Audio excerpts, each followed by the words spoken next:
This week in Arsenal, I didn't pull up the headlines. This week in Arsenal, the Gunners make multiple transfer moves on deadline day. Arsenal draw at home with Brighton after one of the most questionable red cards in recent memory. An immensely tricky schedule awaits after the international break. And Kai Havertz reportedly wants the number 10 shirt. Let's get into it. Maybe we'll have a good surprise for you.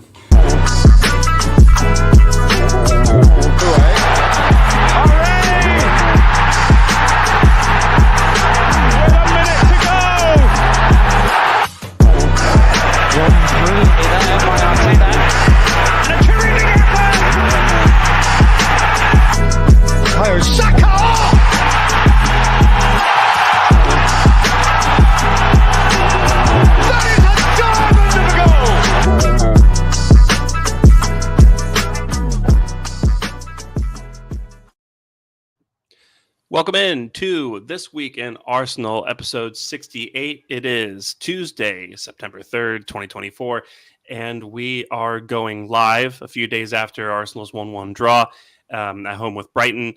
And as you can probably tell, it's been a little bit since the last time the show was up live. So lots of stuff has happened. I went on honeymoon. Theo Walcott and I guess, are mortal enemies. And Sash will be taking a bit of a break from the whole podcasting thing for a little while, just adjusting to a new job and changes in life. But hopefully he'll be back with us soon. Until then, it will be me and various illustrious guests, two of which we have here with us today. So first, I will introduce the man himself. You know, we've known him for so long here on Twitter. Maybe too long, as a matter of fact, based on some things that have come up recently. But it is none other than Chitty, who you can follow at Chitty AFC. How are you doing, my friend? Oh, I'm doing great, man. Happy to be back on. Always a pleasure to be on this show. So looking forward to a great discussion. Great to have you back on. And joining us as well is Mr. PME himself, who you can follow at Marie Escobar PME. PME, how are you doing? I love the away kit from last season that you're rocking right now. I actually, it's funny, before we were on the call, I was saying to my partner, I said to her, what shirt should I wear? I don't know what I want to, because I ordered the away one for this year, and it's back where family lives, so I need to go pick it up. Mm-hmm. I don't know. I'm stressing, but no, it's great to be on, and hopefully this time I pronounce all the players correctly. Yeah, we'll see. We're not going to talk about like that many non-Arsenal players today. So, but we're all covered then. Yeah. I saw that clip. That was hilarious. Yeah. I asked PME before I put it up. I was like, "Are you sure you're okay with me tweeting this out?" And yeah. That's I was sure. Yeah. What did who said it in the Sensible chat? Someone was like, "Oh, this is the best promotion you've had for the podcast." Like, yeah. Do you remember who said that? Yeah, someone said that. I was like, "Yeah, we've actually gotten a handful of followers." New marketing strategy. There we go. Yeah. But no, it's great to have both of you on. I wish it could be under better circumstances, given what we witnessed on Saturday. So we'll just kind of jump into it, because this is the thing that everyone's talking about for good reason, right? We for in terms of what I think we were battering Brighton for a good period of time. Didn't make that much out of it, and then took the lead. I wouldn't say against the run of play, but things had gotten much more even at that point. So we took the lead.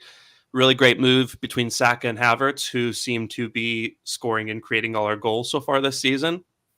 And then I think it was like 2 or 3 minutes into the second half, Rice, who had already gotten a yellow card previously for kind of an overzealous tackle, has a bit of a tussle with Veltman and Brighton's corner flag. Gets called a foul for that. Fine, whatever. And then as Rice is walking away, Veltman kind of rolls the ball toward him and does this whole charade of attempting to take a quick free kick, even though there wasn't anyone really to pass to. Ball bounces off Rice's heel. Rice just kind of taps it away. Veltman swings his foot right through him, and Rice gets a second yellow and is sent off for apparently kicking the ball away to delay a quick restart. So, obviously, most people who aren't Dale Johnson or Dermot Gallagher are absolutely shocked about this decision. So I just kind of want to hand this off to you guys, and just kind of ask you your general thoughts on it. So PME, I'll start with you because we were talking about this a little bit before we went live, and you had to kind of hold yourself back a little bit. I'll sort of start what I was saying to you before the chat. I kind of start. So I'd come in from work and I was just putting the game on. So I watched it on the way home, and I saw the tackle, and I also saw obviously what happened for the red card, and I just was almost laughing. I couldn't believe what had happened. Yeah, but it's so bad. Like I don't really know how to describe it. I mean, it's just a really bad decision, and I don't know. It's a hard one. It's for me even now. Like think about the game back and thinking about the decision. It's still kind of hard to process. Yeah, it's so. I mean, it's silly from everything. I think it's a bit silly from Rice, and I also think just the decision in general is silly. And I think the action. I saw a tweet actually earlier. I think some female from the Twitter, from the Arsenal fan base or whatever, they do tweet about like the reactions of the players in that instant, like nobody called it up or whatever. Oh yeah, the Kai Havertz video. Yeah, and you could just see it in their face. They just couldn't believe what had actually happened. And to be honest with you, it's very unlike Rice as well. Like kind of theatrical, and I don't know. It was really strange. And he said actually in like the post whether after the red card, like he's learnt a lesson. And to be honest with you, I think he has, because consequently, we've lost him for the North London derby now. Mm-hmm. And I feel like he's probably thought about this and gone, right, I can't do this ever again, So maybe there's something huge in his career, whatever. Like, I don't know, but it was just, it's quite shocking still. Yeah, I think if I had to guess the lesson that Rice has learned here, it's that he's not going to get favorable calls because he's Declan Rice. I think I don't want to lean too far into the Arsenal is targeted kind of mentality with refereeing, but I will say a lot of those guys are from Manchester, so you just kind of have to wonder in terms of some biases that creep into their refereeing. That's all I'm going to say. I'm not going to say that these guys do it on purpose or anything, but if I'm a PL referee and I'm in charge of a game that Spurs are playing, I'm going to give a couple calls against them that maybe shouldn't go against them. You know what I mean? So, funny, isn't it? I mean, yeah. I in my head loss, I suppose, I was like, oh, who does he support? And they come up with like a non-league. I was like, no. I'm sorry, I just don't buy it. Like I never believe it, because they all say that like they support like Woking or these random teams. Like, yeah, exactly. Do you really believe that 10 Manchester referees don't support Manchester teams? Like, of course, you serious here? One of so there's a guy on Twitter who is a really nice guy. He's a Chelsea fan. It's called Summit, and he replied in one of the tweets I was talking to him about, and it was about like it's like a list of like the teams and who they support and stuff, and a lot of them have like unknown. It's like, come on, like, what's the fucking point? You might as well just say like, I don't know. I mean, it's kind of, I don't know. I mean, I know it's like almost like going into borderline conspiracy and be like, oh, they support this, but it is strange. Like, you can't not deny it. It's weird. Like, why has no one really thought about it? I mean, I'd find it weird if somebody from Manchester was obviously reffing our game. Yeah. I don't know. I'd find it strange, but I think it's the fact that they're all from Manchester as well. Like, you have so many places in the UK, and then somehow I think it's like half the referees in the Premier League are from Manchester somehow, even though where's like the proportional by like why is it so unbalanced? I remember not too while ago there was I can't remember who it was, the referee, because I was searching this up because I was curious. There was a ref who's predominantly in the Premier League, and he had gone off to do a Saudi game, like an Abu Dhabi game. Yeah, and I was like, "Oh, that's really strange." Why? It's bizarre. shit. I can see his face. It's the one that's a Newcastle fan. Yeah, I can't. Yeah. I'm shit with names as well, so I'm crap. But you know what I mean. It's just like, oh, but Michael it Oliver. is what it is, I suppose. It is Michael Oliver, isn't it? Yeah, Yeah, Michael Oliver. That's who it is. Thank you, H. You said that. Yeah. You said it. H. Big up, H. Yeah, yeah. I remember when that came out, and Michael Oliver kind of basically accepted money from the Saudi government to referee some games there. That should be allowed, shouldn't it? Yeah. Yeah. Yeah. I mean, they can take it through as many teams and leagues as they want to make it happen, but then at the end of the day, like these, the club is sponsored by a company that is like at least partially owned by the Saudi government. It's just not great. Is it? It's not great. Look. Yeah, I used to work in government ethics, and that's what we would call a conflict of interest. So, yeah. So, Handavuzel, good to see you, my friend. Thank you for tuning in. What a geezer! Yeah. No, the next comment is so harsh. PME should be borrowing some from Shams. I agree. He's got great hair and a great beard. So I said it in the last podcast. I was very jealous of it. I had a really unfortunate haircut when I was coming home from Scotland, and I took a couple pictures with my wife, and you can just see like the light going through my hair. It's like my barber had like cut it short at weird points. So like I was freaking out like at one of the airports, and I was like, is it thinning? Is this fine? Is it finally happening? And my wife was like, no, you just got a shit haircut. Relax. Yeah. But I mean, I guess where I am with the whole with the Rice card is that it's just it feels like one of those situations where how I'll put it like this with bad Premier League refereeing decisions, I think it always falls into one of two camps, right? One where it's just plain incompetence, guy's an idiot who shouldn't be there. And he just made a terrible call, and the PGMOL is going to back him up on it. Or it is a referee who, for some reason, wanted to stick it to a team that he is officiating and found the opportunity to do it and kind of just took it. I think so. Yeah.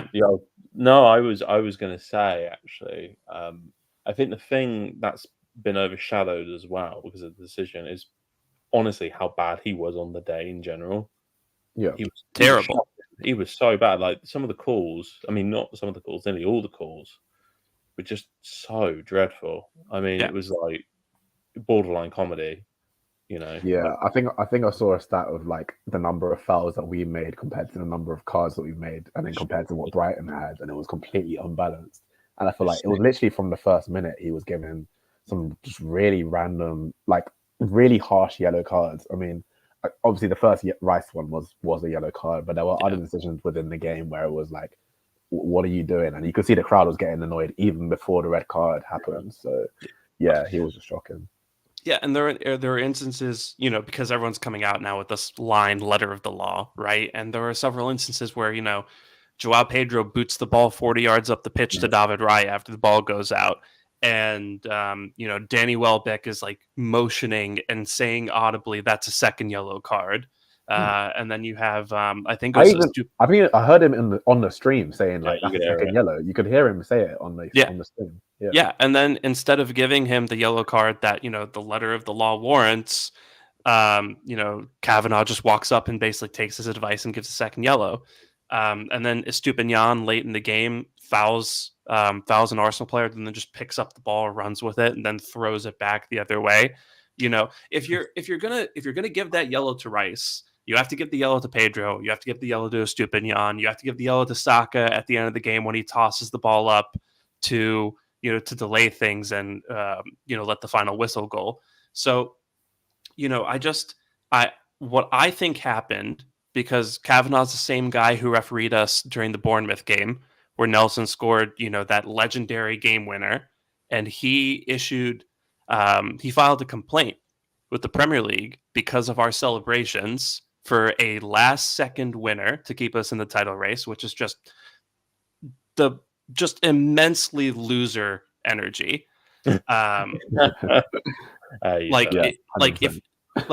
you want to be the biggest, the biggest killjoy, right, and be that guy who no one wants to associate with, that's how you do it. Where you're just they were celebrating too much because they scored at the end of the game. I didn't think it was right. It is crap. Yeah.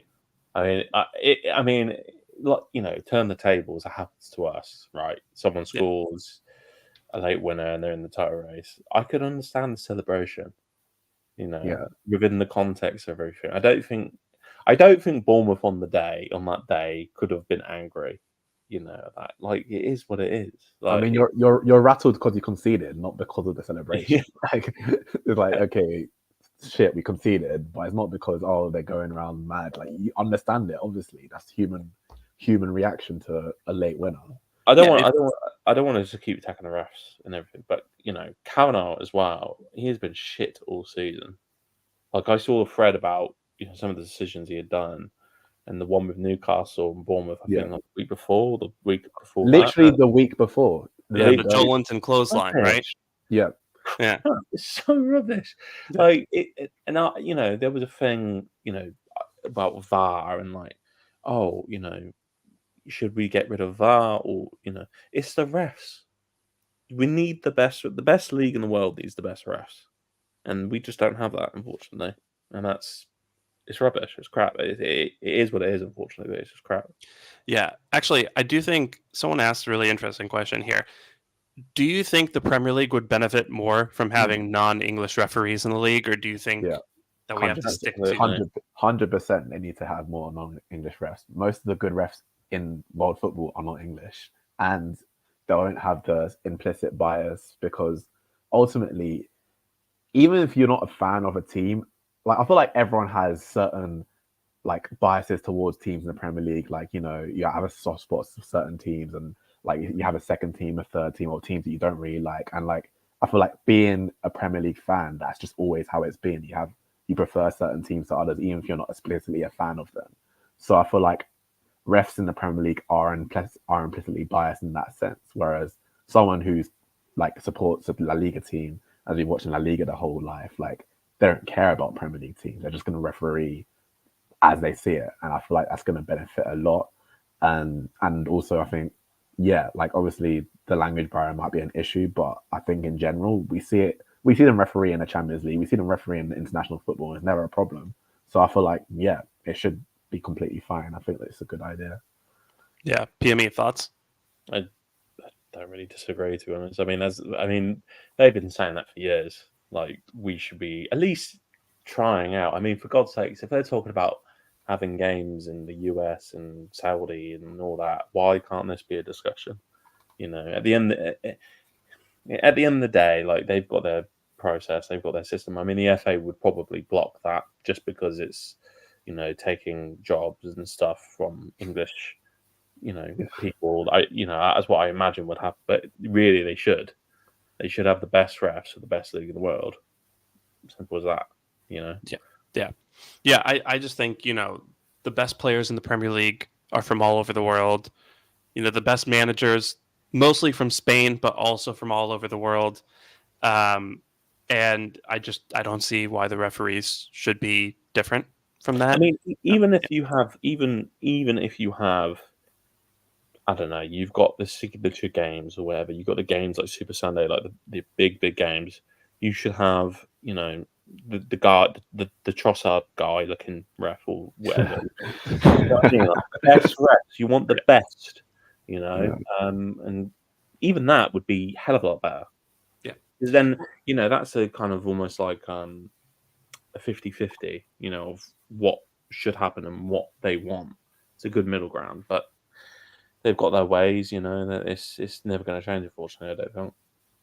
Yeah, it's just a shame because if you opened it up to everybody, to basically every referee in the world, you would create a system that inherently has competition in it, and that would result in better referees because you have a guy in Argentina and a guy in Australia and a guy in South Korea who are all thinking, if I'm good at this, then the Premier League might come knocking, and then I get to referee the best league in the world instead of just sticking with the same 20 guys who all hang out in one pub in Manchester. It's just I don't know. It just feels like there's so much. What's the word I'm looking for here? Like so much favoritism. There's favoritism and there's inconsistency. Yeah, I think that's the problem. I know that's the big topic of this week, like inconsistency with decisions. But for me, it's not even just the decisions. It's like how they, for example, how they distribute yellow cards. Like some refs let stuff go, some don't. Why is that a thing? Why is that a subjective opinion to a degree? Why is some games they let the play go and then some others they book them immediately? Why? I've always found that a really strange one. Yeah, and I'm willing to allow that to an extent because just some of the rules are really subjective, and it's a lot like judges in courts where some judges are going to rule on things a little bit differently than other judges. So I mean, I do think so I do think there's an element of just knowing who you're dealing with, but that really shouldn't be changing the outcome of a game. You know what I mean? So in this instance where you're basically deciding I'm going to basically just end the match as a contest because this guy tapped the ball 3 feet.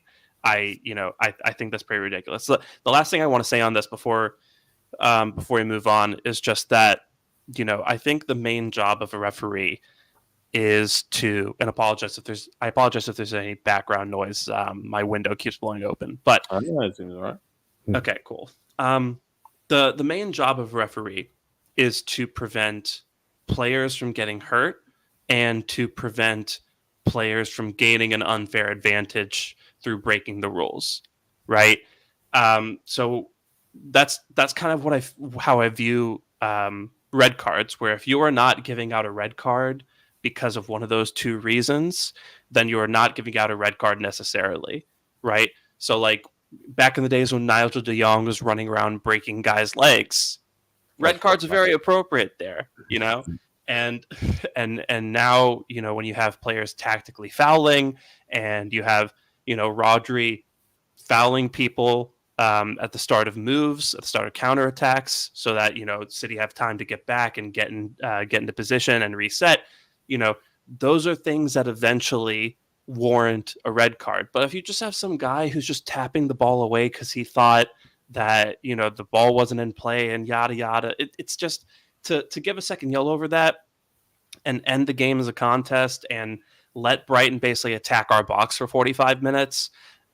It's not fair to Arsenal. It's not fair to people who are waking up at 4:30 in the morning to watch the game. It's not fair to people who are paying money to go into the stadium to be there.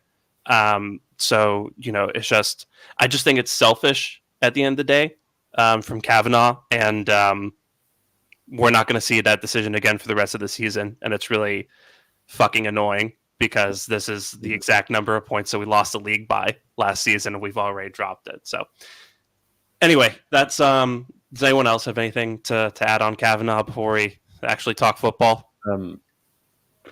I mean, have you got anything? Yeah, I think you've just basically covered everything. I think the fact that John Terry, notable Arsenal hater, has come out commenting on Declan Rice's Instagram saying like that was a horrid decision. I feel like that just said everything. Like players who actually play football know how football works. Know you have to have a feel of the game. Like when you're refereeing, you need to know, like certain things happen that you have to just let go because that's just the game, isn't it? Like you can't just because if you over officiate, then you're gonna end up sending off 4 or 5 players a game off Yep. the pitch.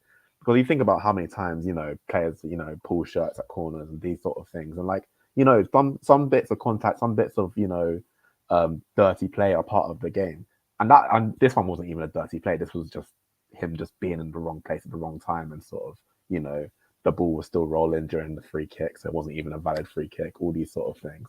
Yeah. But yeah, I think proper football people know that it wasn't. It's just a shocking decision, and you won't see it again. As you said, you won't see it again this season. No, So. it will never do that again. Absolutely. No. And actually, one thing I wanted to kind of finalize, just say on this, one thing I thought was really strange, which is more of a VAR issue, is that VAR can't look at second yellow cards. I think that was the Yeah, that's right. I think that's really weird. I agree. Why? I mean, it's going to consequential. It's going to change the game. I mean, maybe they keep the same decision. Maybe maybe they change it. But the fact that it doesn't get looked at all is so strange. I mean, I think because they're like, oh, we don't look at any yellow cards regardless. But then obviously a second yellow is more consequential than the first yellow. So like, is a red card's a red card. Like, come on, like you should be reviewing every red card decision. So yeah, I don't know. It's a weird one for me as well. Yeah, I just feel like that opens things up to very useful technicalities. I'll leave it at that. Like, just instances where people can just give a yellow card that's warranted, and then maybe just throw in a yellow card here and there as they want. I'm not saying that's what's happening, but it's just another thing that kind of opens it up to corruption. I don't like using that word, but like that's just it's just another opening for referees to operate in non-equitable ways, and so I don't understand that rule. I guess one thing people might say is that, okay, if you review second yellow cards, then can you also review if someone should get a second yellow? So say if the referee doesn't give the second yellow, maybe that's also review that as well. Do you know one thing? I can't remember. This is where I'm a casual sports fan. I don't know anything. I don't know if it's cricket or American football that the managers can request a decision. I think. I think that might be NFL. Yeah, NFL. Yeah, I've actually always liked that role, and I always think like maybe you could implement that on like second yellow card decisions. I thought that's how I originally thought VAR would be. It would be like a review. Oh, really? System. Like when it before it even first came out, I thought, oh, it's going to be like a review system. Like you'd have like three reviews in the game, and like I've always liked it. Yeah, and I'm very casual American football fan, and I've seen it in bits, but I just think the idea of it, we've got the semi-automatic offsides, which is, I think it's not even in the Prem yet. Yeah, they haven't got it ready yet. Let's have a big system, big change in the system. Let's not put it in the beginning of the season. Like, it's fucking stupid. It's like you had the whole summer to do it. Stupid. Like what you've got, we saw it in the World Cup, right? The semi, or no, was it it was Euros, wasn't it? Yeah. I'll forget. Great system. It works for me. I thought it was really, really good. There was nothing really majorly wrong with that. And they've got it ready, and they go, we're going to put it in after the international break. Why?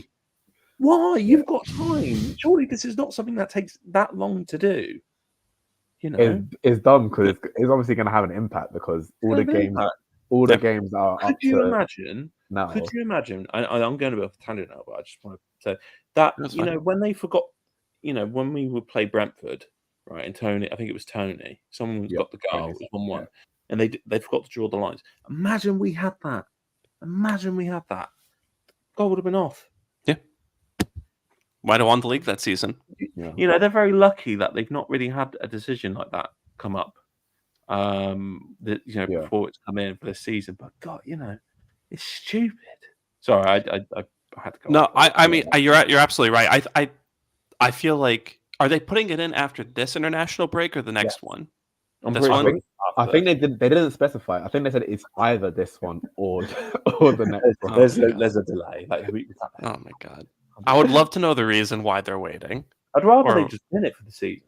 Yeah. You ain't gonna do it now. Just wait till next season. I know it's shit, but just, No, I Anyway. agree. I would rather just keep it consistent throughout the entire season than Mm. suddenly change it, because that's going to affect people and that's going to create opportunities for people to kind of challenge how the results of their season went and stuff like that. I don't know why you would open the season up to those sorts of questions, and I guess that's generally my main complaint with how the PGMOL and the FA and the Premier League kind of conduct themselves. They leave too many things up to these kinds of questions where it's like, well, if you'd done this correctly or if you'd done this way, then I'd have a couple more points. We'd have made a few million more pounds. Our club would be in a better place, but you didn't do it, and you don't really have a good reason for how you did it. It's just, I think their authority is way too easy to challenge because of the mistakes that they make on a pretty regular basis. So it's very disappointing. It's very disappointing considering the quality of the league. I mean, the final thing I want to say on this, because obviously we want to move on and talk about the other stuff. I wonder, we God, when was it last season? We put the tweet out, the statement. Arsenal had made a statement about was it last season? Was it the Newcastle game? Yeah. When they allowed Do you think there's a slight thing from the refs where they're like, we're going to make stupid decisions, but do you think there's almost like potentially like, we're going to take a minute to think whatever we do with Arsenal in games, we're going to, you know what I mean? Like, do you ever think that maybe it's been affected? I think that they saw it as like a attack on them and their like authority and their sort of like credibility as an institution. The fact that we sort of gave that complaint, and I think they already had it out for us anyways. I'm not sure how much it has changed per se, but I don't think it helped like having that statement. I mean we had to make a statement because it was ridiculous. I've got people who are friends in Newcastle, and I love them to death, but yeah, it was like three. It was bad that game. The decision was just bad. Yeah, I'm pretty sure I was on the show after that game as well. yeah. You were. So I'm just calling the show when we need to rant about referees. Clearly,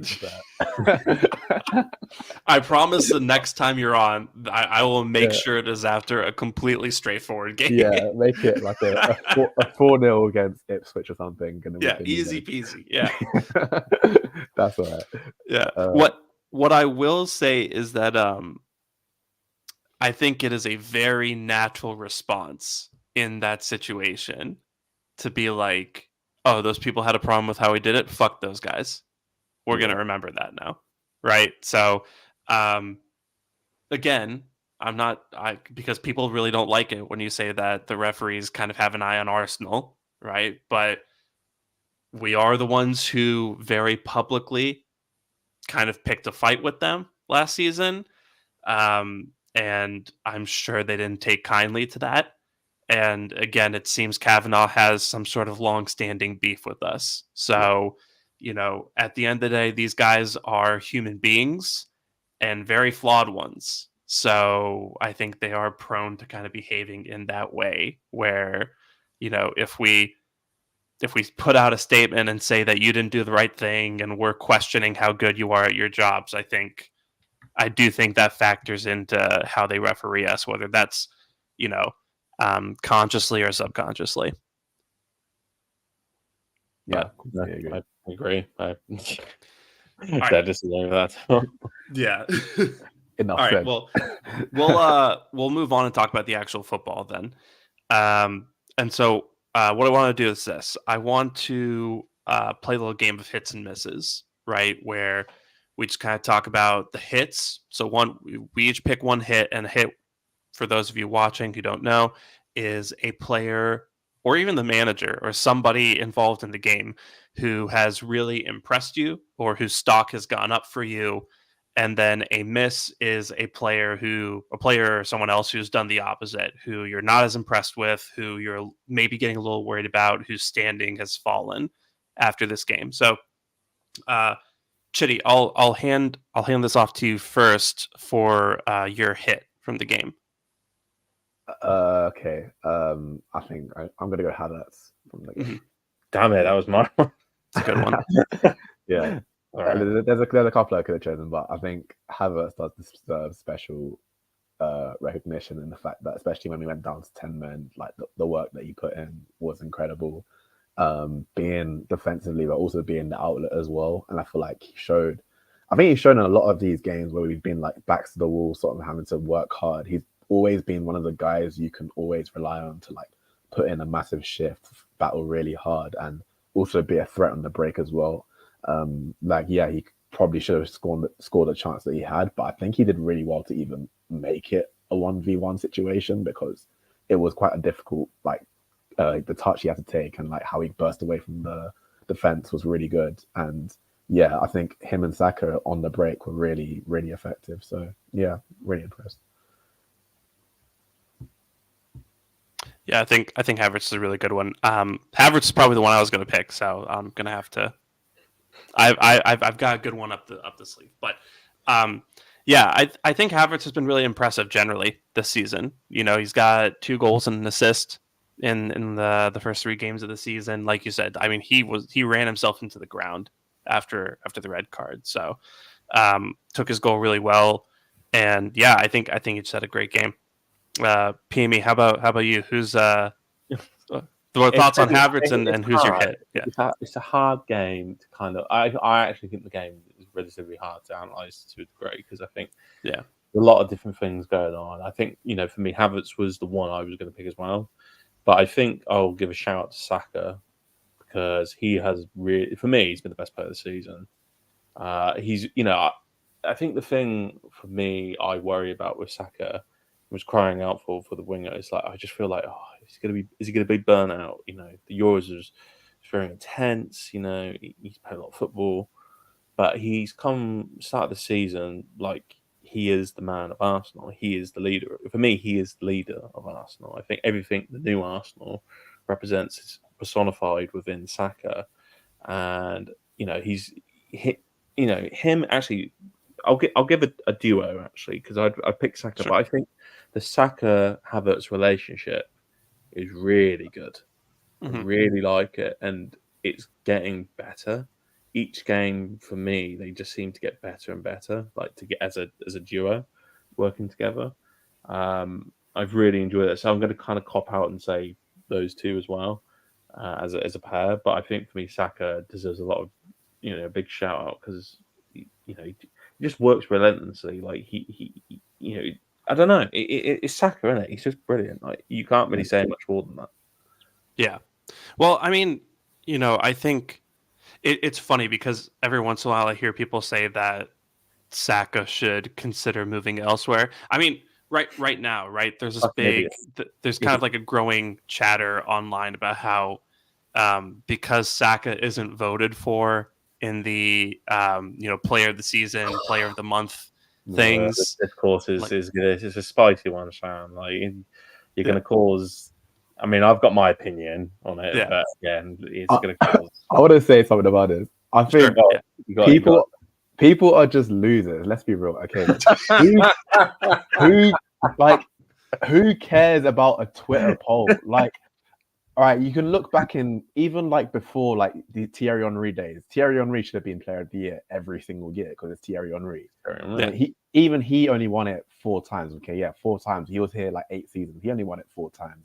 There was times where he wasn't even voted the Player of the Season when we won the league. Like, that was the year when Perez won it when we won the league. That was the year that I think Frey Lundberg won like the Premier League Player of the Season when we won the league. Like, you know, other players, we have multiple good players. Like, that's just how it is. And like, you know, some fans would prefer one player, some fans would prefer other player. It doesn't mean that the fans don't appreciate a certain player. I think the most important thing is when you go to the stadium, whenever Saka comes onto the pitch, there's a huge cheer. Like, he is the player for the fans, like in the stadium. I think that's the most important thing. So yeah, Twitter and the fans are very different, I think. Yeah, 100%. I think people don't kind of grasp that reality. Like, the fan base and the Twitter fans are just so very different to each other.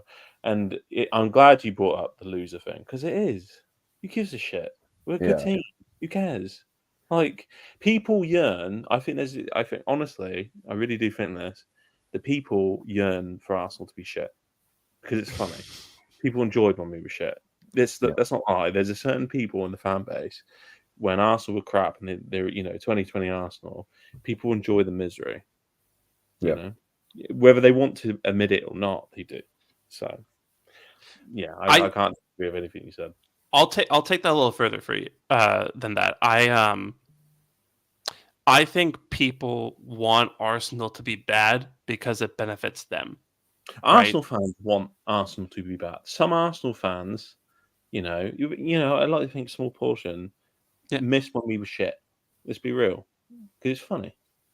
It's funny, and people get to get their jokes off, and they get to, talk about how awful the players are, and they get to play manager on Twitter and get a little following going, and and to an extent, I understand it because we all got our jokes off in 2020, right?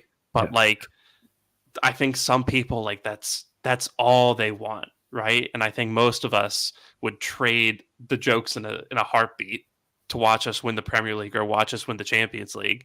But I think some people really need that in a way that's kind of pitiful, to be honest. Well, I know who you're talking about. I know who you're talking about. It's not bringing. I've got a couple of people in mind. Yeah. Don't need to mention names. Yeah. What a pathetic little man. Yeah. One other thing on this is that I feel like I think someone mentioned it recently. I think it was a Man City fan mentioned it, how it, football fandom has become a bit like NBA in terms of how people are player stands. They support a player rather than the team. It's interesting. And it's if my player isn't getting the accolades, or is my player's not, if I feel like my player's not actually being catered for, then he should move to a different team where he will get more, more acclaim, win more trophies, get more goals, this sort of thing. So it's not even about being an Arsenal fan. It's about, is Saka getting enough goals and assists, or is Odegaard getting enough goals and assists? This player's holding my player back. You know how stupid that sounds? Say in your head, Arsenal player A is holding Arsenal player B back. I think that's definitely more of a younger thing. We've all got friends here. We talk to in chats and whatever who are our age and stuff, and no one's like that. But if you look at people who are obviously younger, it's clearly biases towards players, and it's an emotional thing. I mean, it is what it is. If they want to do that, you good. Big ups to them. But who gives a shit, really? Who really cares? I think you can vote for whoever you want in a poll, but at the end of the day, if you got asked straight up, who is the one player at Arsenal that you want to keep no matter what, want to offer a lifetime contract, it's Bukayo Saka. Right? Yeah. Maybe a couple people would say Saliba. Maybe a couple people would say Odegaard, but I think 99% of people would say Saka is the guy. So, if Raya wins Player of the Month, good for him. I'd say he's earned it to an extent. If Odegaard wins Player of the Season, that's fine. But I know who I want in this Arsenal team, at the top of the sheet, and that's Saka. So my hit from the game is going to be very annoying because it's a guy who didn't play, but it's Raheem Sterling. What an answer! What a segue! Yeah, because you're right. It's a really tricky game to analyze. But one thing I am walking away with from the game is that our left hand side still sucks, right? And to an extent, right, I'm allowing it some grace because Calafiori just got here. Marino walked in the door, and then Gabriel fractured his shoulder. Gabriel, I just want to talk. That's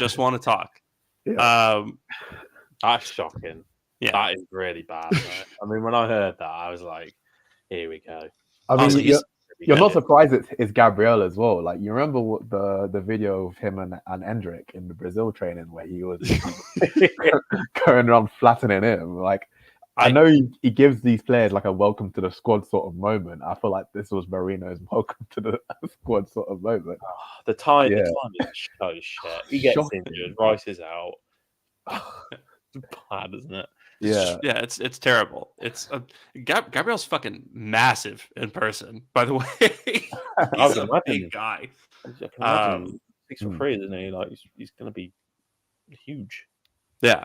So like, you know, I'm not mad at Arsenal because of the left-hand side issues because of what's happened, and you know, it's a bit out of their hands at the moment, I guess.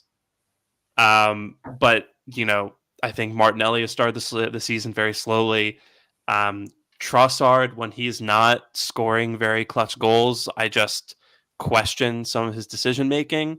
I feel like, especially against Brighton, I think Trossard did a lot of, you know, taking a touch when the first time shot was there, cutting back and playing the ball back when there wasn't really anyone to do that to, or when there was a better pass forward. So, I mean, both of them have kind of been a little underwhelming for me. And while I had hoped we'd do a little bit better in that in this regard, signing wise, and we'll talk about that a little bit later.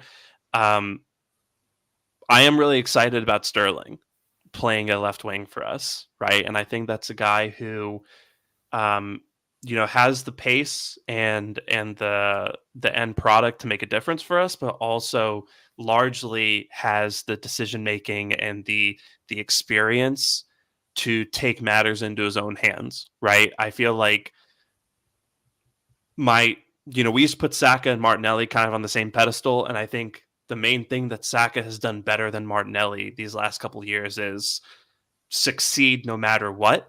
Whereas Martinelli, we keep on kind of talking about how, you know, he's not being platformed well. He's not being put in a position to succeed. I don't think Sterling needs all that. I think Sterling just needs a guy to give him the ball.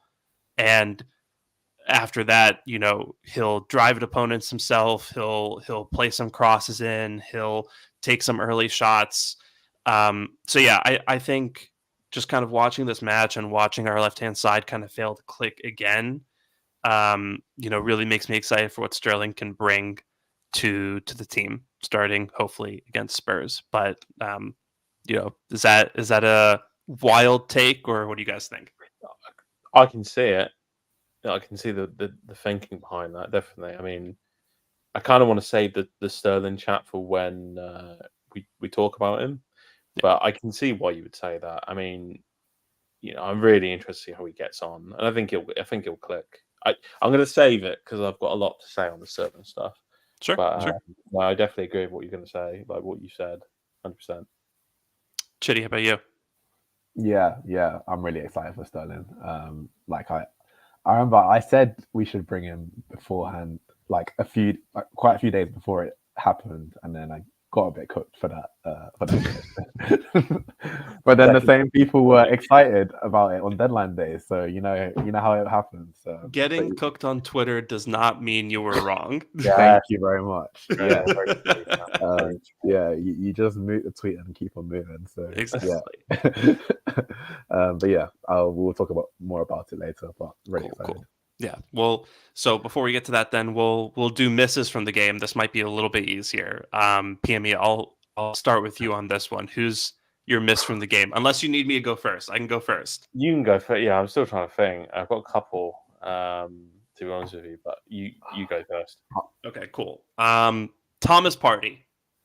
I've had enough. It's time to go. As a famous man once said, it's time to go. Yeah. I think he was pretty solid the second half. The first half, he was a catastrophe. And I think just generally this season, I'll caveat it by saying that we are playing a little bit more. We're committing more men forward. We're trying a little bit harder to create chances on the other end of the pitch. And so, you know, it's hard to do that and look just as solid as we did last season defensively. However, Partey is almost a non-factor in transition, right? You know, I'm thinking back to the Villa game where I was sitting on a plane watching this guy getting cooked by Morgan Rogers over and over and over. And I think Morgan Rogers is a very good player, but Party, you fucking embarrassed yourself against this guy.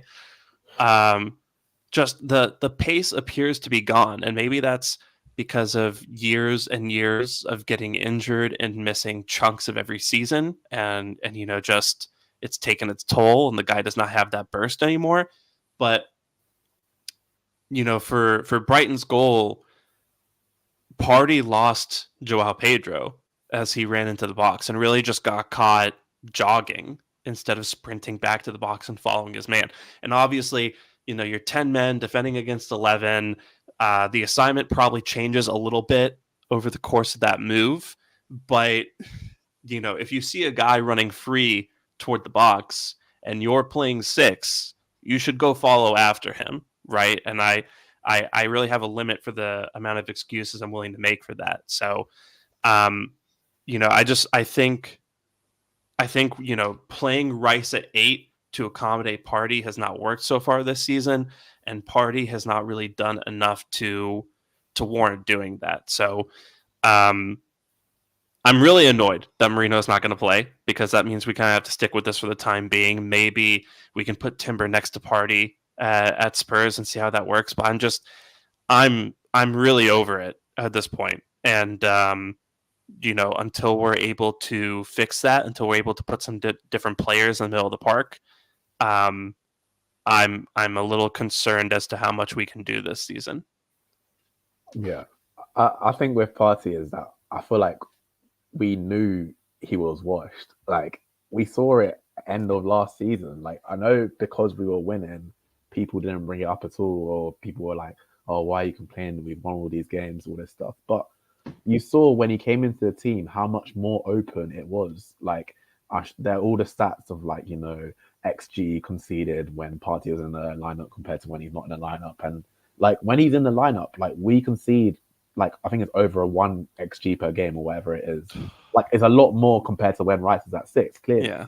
And I don't think that the benefit in possession balances it out, because I feel like even in possession, he's overrated. I feel like he's giving the ball away a ton. Like, not as much against Brighton, but against Villa, he was giving the ball away in, like, really stupid situations and letting Morgan Rogers and the rest counter-attack and things like that. And I feel like, yeah, he is just washed. And I feel like we shouldn't be surprised that he's washed, because, as you said, he's been injured so many times down the years. And I mean, I think he's 30 now, but with all the injuries, he's probably more like 35 at this point. So yeah.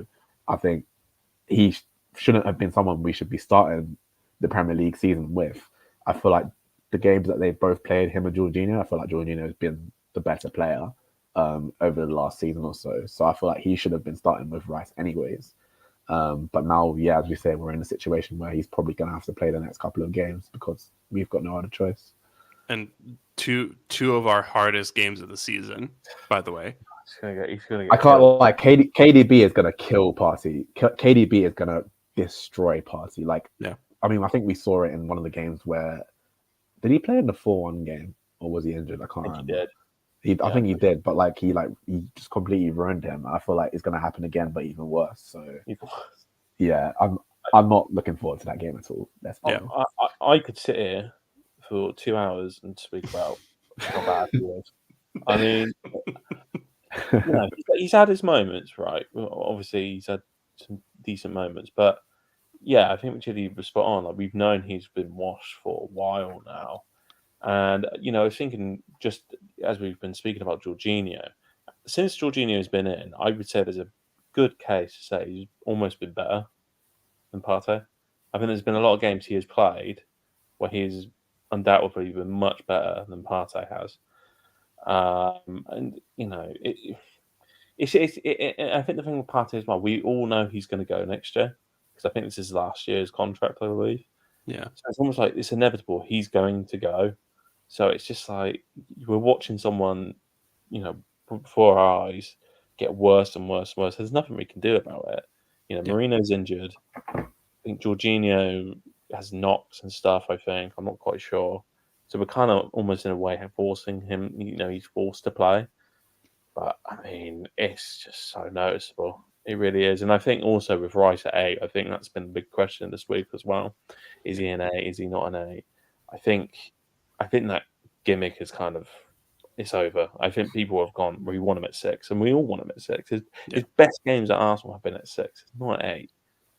He can play 8 if we really need it. Like, I'm not, every so often, if we play like a double pivot like we did against Liverpool, fine.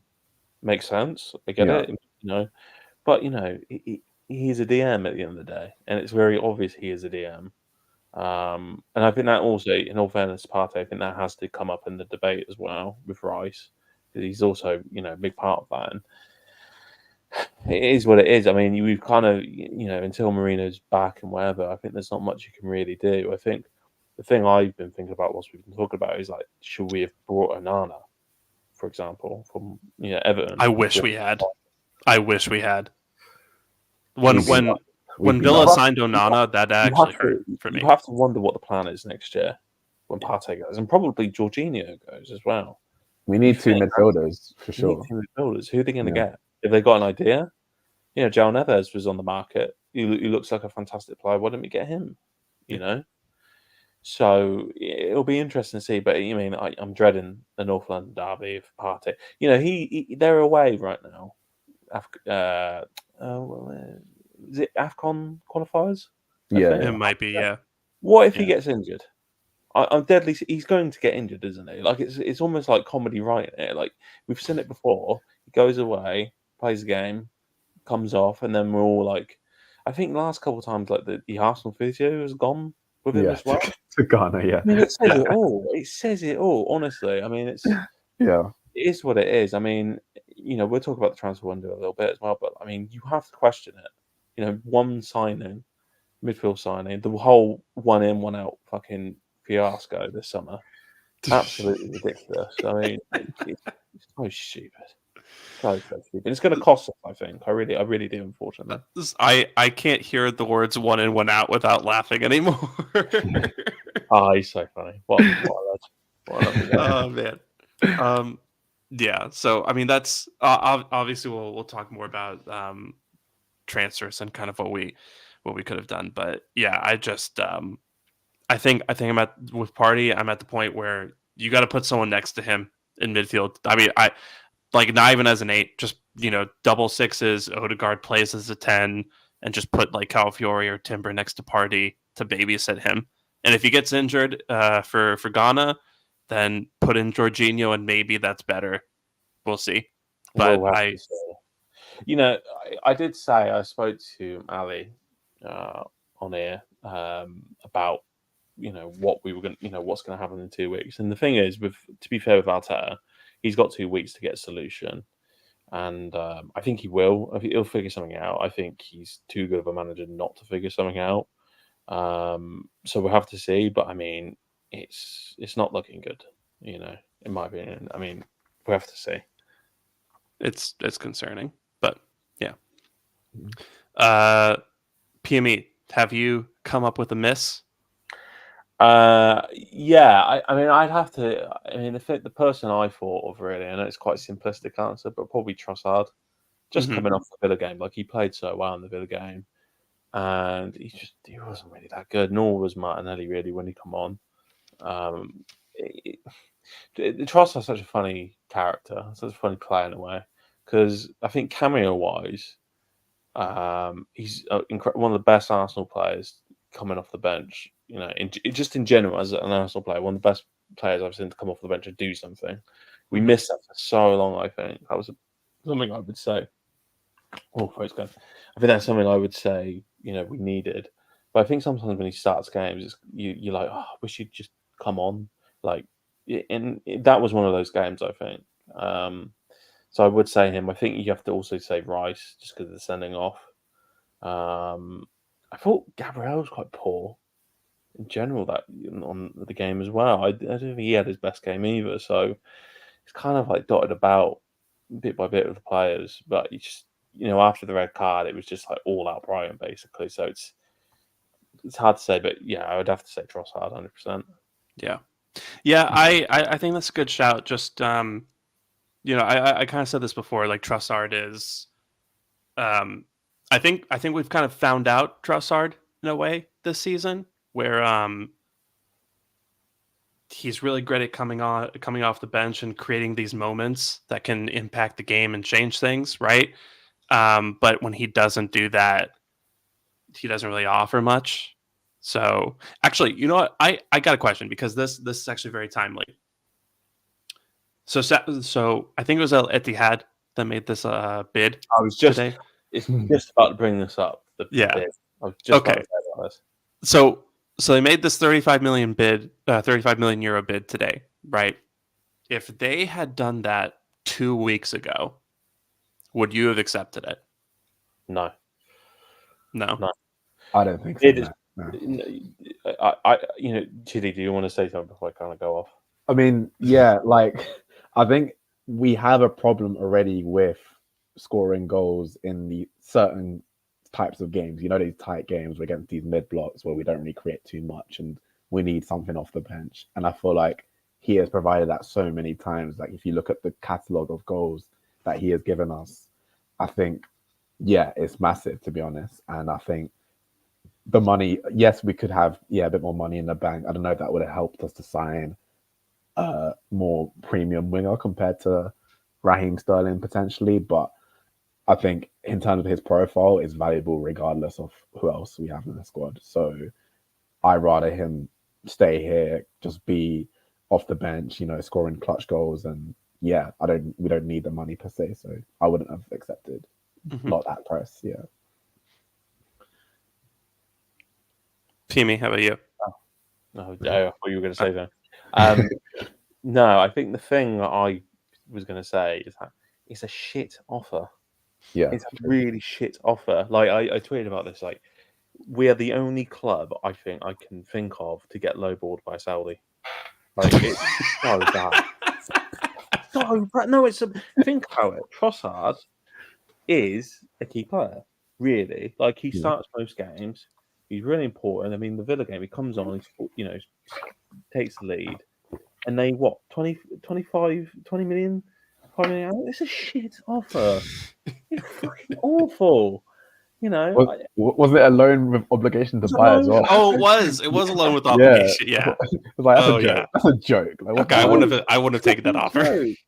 It's so bad. Like I don't even know. I know, like this is fantasy kind of, almost, but I don't even think double that I would accept, because you think like one, the market is bad, right, and two, we get lowballed and then clubs highball us. Yeah, that's what would have happened. So it's just like it's a waste of time, and I don't know why they thought whoever I don't know what the club was, to be honest with you, but I don't know why they thought it would work either.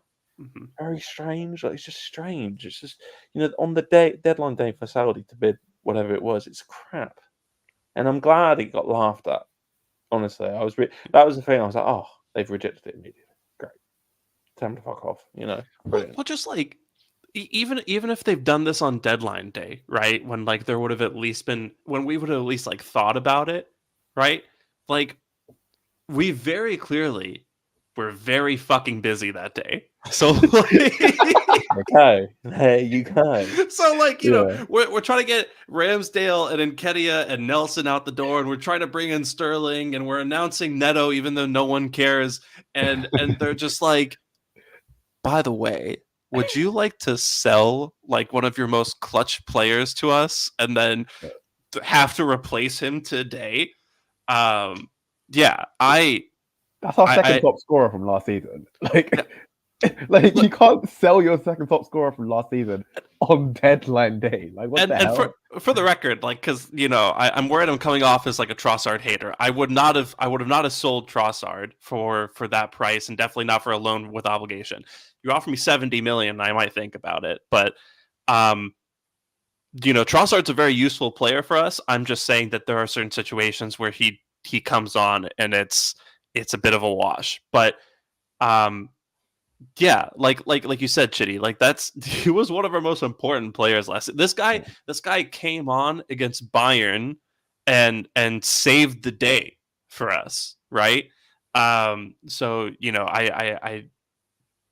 don't understand why Saudi is giving us this treatment. I guess I shouldn't be surprised because Partey is exactly the kind of player who, if he played for Manchester United, they would have bid 85 million euros for him last season, and they haven't said a word to us about him so far.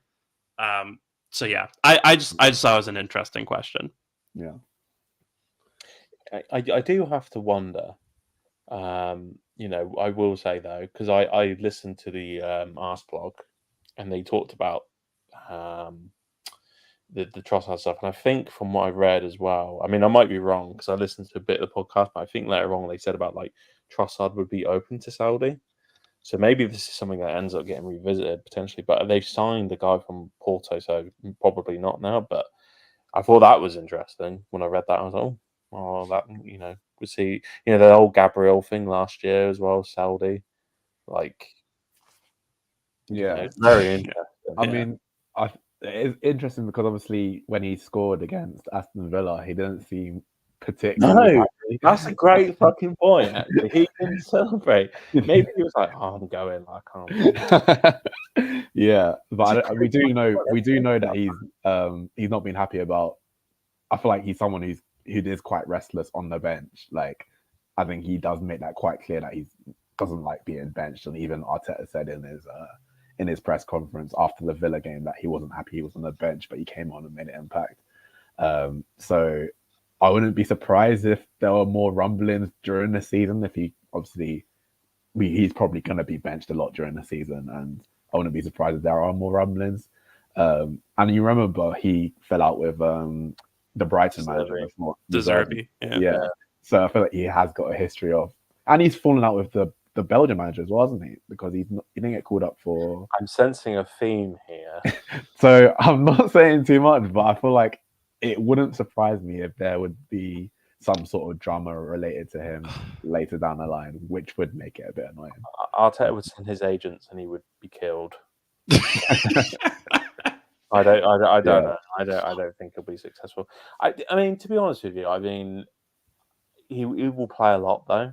Like we're talking about Sterling about what how he can be played and stuff, but he'll still be played a lot, and there's a lot of games, especially the league as well. This Champions League. It's going to be interesting how the teams rotated, but I like to think he's not going to be restless, whatever. But we'll see.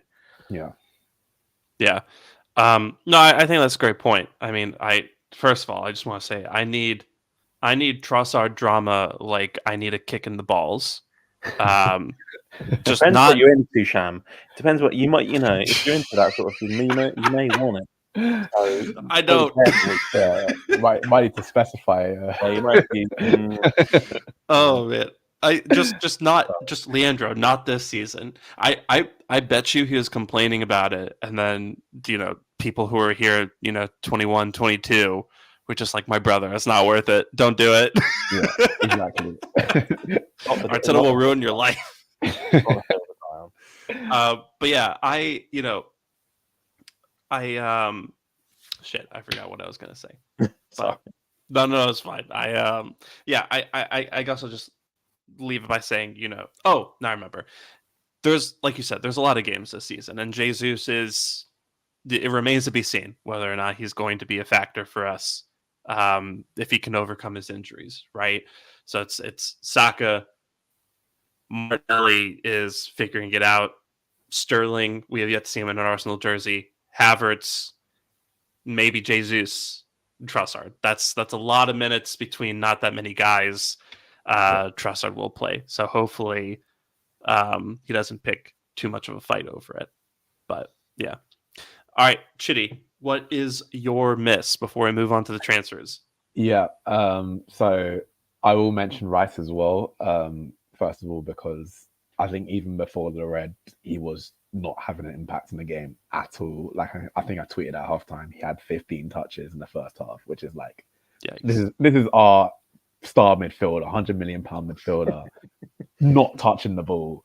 Like whatever the setup was just not working. Like him having him so high up, like sort of playing in a sort of Jude Bellingham sort of box crashing role sort of thing. It was just doesn't make sense really for his sort of play style. You want him to be coming deep and running with the ball, into higher positions. You don't want him to be the one receiving at higher positions. So I think him, not all his fault, but like, yeah, it wasn't his best game for sure. And obviously the red as well. I think also, because this is not actually my actual player, but because of, I think part of his reason why he got the red was because of the role as well, in terms of the way he got the first yellow was because he was sort of lunging into a challenge that he doesn't usually do, because usually he's sort of in a very set position, making challenges, recoveries, things like that. Whereas in this sort of position, I feel like he felt he had to be a bit more on the front foot. And like, we hardly saw him get yellow cards last season, even as making as many challenges as he does. And this season, he already had a booking in a different game before this game, and now he's been sent off. So clearly, what he's doing is overexerting himself and making challenges that he doesn't usually make. So I feel like the role has made an impact in terms of how he's also tackling as well as how he's attacking as well. But yeah, that's partly an Arteta thing rather than just on himself. But the actual player that I would do want to, not to single out, but I don't think it's working, is Timber at left back. I think it's a slightly controversial one, but I feel like, I think because of the way he's playing this inverting role, and like we've seen Zinchenko doing the inverting role, and of course, yeah, he has his flaws and stuff, but on the ball, we've seen some of the passes that he plays, especially because he's left-footed as well. It sort of helps him out in terms of the angles and everything. And there's a certain level of passing that we sort of want from the inverter, and I feel like Timber hasn't really given that at all. Like I don't want to be too harsh, because obviously he's coming off an ACL injury and he's still getting back into the swing of things. But I feel like him in that sort of inverting role, I don't really like it. What I've seen so far, in terms of, it seems like the spaces are very clogged up in the middle because he's right-footed, and I don't think he's really making an impact in terms of feeding the ball to our left wingers or to our left centre mid. I don't think he's really doing that very well. So that's also a bit of a tactical thing as well. Maybe that's how he shouldn't be playing, but I expected a little bit more from him so far. But yeah, I wonder if, because I do think you're right. I do think it's not working, right? And I think we all, to start the season, we all love the idea of Timber at left back, but like the way it's been done, you know, Timber's not a passer, right? Timber's a carrier.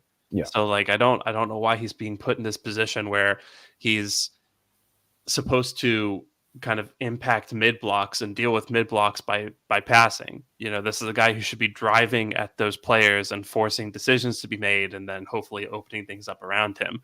So I was going to say, I wonder if maybe Timber might be the solution at left center mid, where, you know, you have a guy, at least for the next couple of games, where you have a guy who is going to babysit Party, but also who is maybe going to do that carrying role, that more forward role that Arteta seemed to want Rice to do.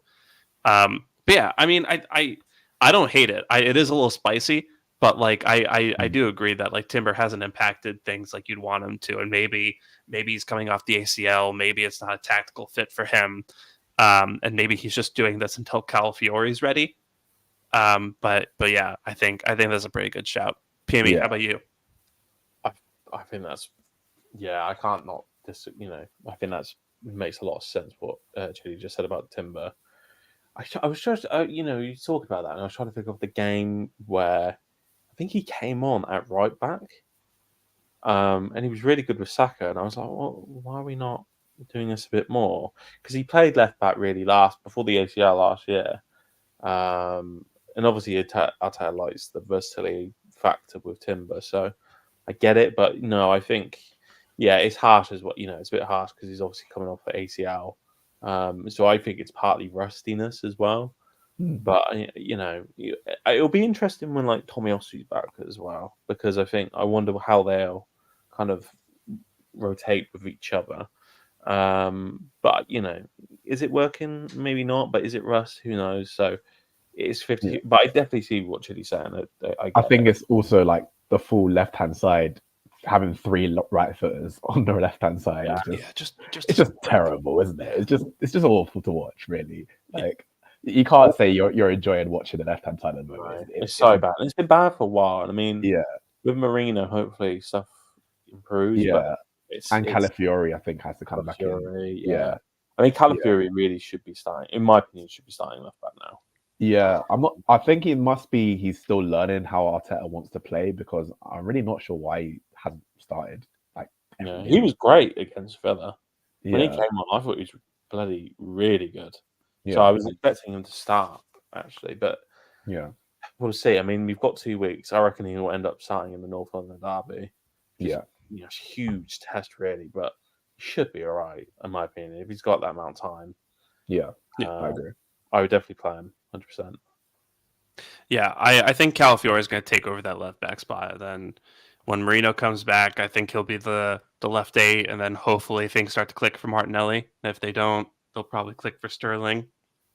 So, It'd be interesting. Left back Yeah. with Sterling coming in, it's definitely everything's gonna improve on that. Like, it has to. Yeah. I'd be shocked if it wasn't 10 times better. Honestly, I really would. But that's we have to wait and see. We can't really judge until we've actually seen it, but it has to improve. And at least there's been an attempt in the summer to actually improve it. They've obviously realised, okay, we need to do something. So at least they've actually tried to do it at least. But now we just have to wait and see. Yeah. Someone said that defensively Timber was solid, and that is true. I will give him that. He was solid against Bailey and against Minter, which are 2 difficult wingers. So yeah, I will give him credit defensively, and definitely an upgrade on Zinchenko in that regard. So yeah. I will say I saw people saying that we should start Zinchenko against Brighton. And I also saw people saying that we should start Zinchenko against Aston Villa, and I was like, those are 2 games where he's going to get ripped apart. Apologies, but like we are this. I think this is the last season that we are going to see Zinchenko at Arsenal, because I think it's becoming. I really thought, watching preseason, I was like, he's back. He's playing really well. He's got a new number. Like, he seems really. But that game, I don't know what was the game where he was just abysmal. The beginning of the season. Wolves? He started against Wolves, didn't he? Yeah, he was awful. Yeah. Awful. So I mean, even the Brighton game when he came on, did you see the chance where was it the Brighton game or I think it was a Brighton game where who had the header? It was Rutter had the header, wasn't it? Yeah. Where he was literally just it's like he didn't even see the ball come into the box. Like, he wasn't even marking his man. Rutter got all over him. Probably should have scored, but that was all on Zinchenko again. And he was only on the pitch for like 5 minutes. So imagine him having him on there for a full 90 minutes would have been a disaster, to be honest. So yeah, I don't mean this as disrespect to the guy, but he's not a defender. He's a midfielder playing left back, and I think it worked for Pep because of how that team played and how they're set up and kind of what their main aim was. But with Arteta, who I think is a little bit more defensive and who, really looks for proper defenders in his team, I think Zinchenko gets that little bit more upstaged when he's surrounded by White and Saliba and Gabriel and Rice and guys who actually, live to defend. And Zinchenko is just trying to get on the ball. I'm shocked, actually. That's a really good point you bring up. I'm generally quite shocked Arteta's not tried him at least once at left centre mid. Like, he's never done it, which really shocks me, because I think, if I remember rightly, the original report when he joined was the idea was to eventually move him to left centre mid. Like, I'm 99.999% sure that was something that was written about that move. So I'm shocked he's not really tried it. And to be honest with you, I don't really know why it couldn't work. Like, I know he's obviously got his flaws, but he plays there for the national team. Like, he should at least have some form of experience to possibly transition to it. So I don't know why we've never tried it at least, but definitely something. That's my thing with Arteta, is like sometimes he just doesn't try things that I'm like, why do you not try these things? Or he'll mention something that he says he's going to do and he just doesn't do it. Like, okay, I'm going to play Smith. Smith Rowe's going to get more minutes. Yeah, he's not playing. Yeah, for example. Why? Or even like, when he said like he's going to like rotate goalkeepers. Okay, that was obviously stupid, but like, why would you even say that in the first place? I bought that so hard. I bought that line so hard. I was like, oh my god, he's a genius. Yeah, like okay, the game state had changed, so he's gonna sub in Ramsdale. That would have been so. That God, it's the next frontier in football. the new meta. Yeah, I was so Gary, stupid. Gary Neville was so pressed about that. He was like, "No, it's not. This is stupid. This ain't gonna work." And to be fair, Oh man, just never did it. I'm like, just he like was you know, right.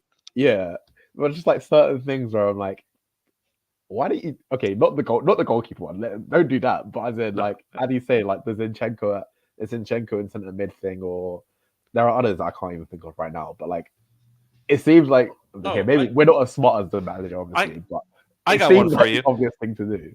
Chitty, I got one for you. Why didn't he not play Rob Holding in a goddamn title race? Exactly. Here's the thing, right? I'm an Arteta stan. I love Arteta, right? I'm one of those people who will gladly say, like, what are the options if you want to fire him? But at the same time, this guy loves to stick to like the game plan that is written on the notepad, and if things change, he is going to stick to it still until like it is absolutely untenable and like untenable for a while, right? That's my one thing about Arteta is that the guy is allergic to just switching things up when it's very clear it is not going to work in the near future. So and like I said, he did it with Holding. He did it with he's done it with Party several times. He did it with Havertz at left 8 for most of last season, right? He's either very stubborn or very scared.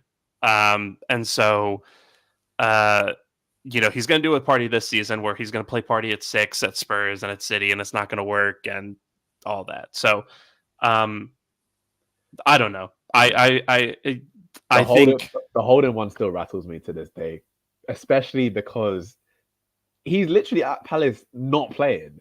Like he's probably getting less minutes at Palace than he would have got at Arsenal, which is and he eventually caved. He eventually played Kivior. Yeah, exactly. When the season was already over, like it's like, bro, like you could see game after game that he was ruining how he played, and he's clearly not at the level.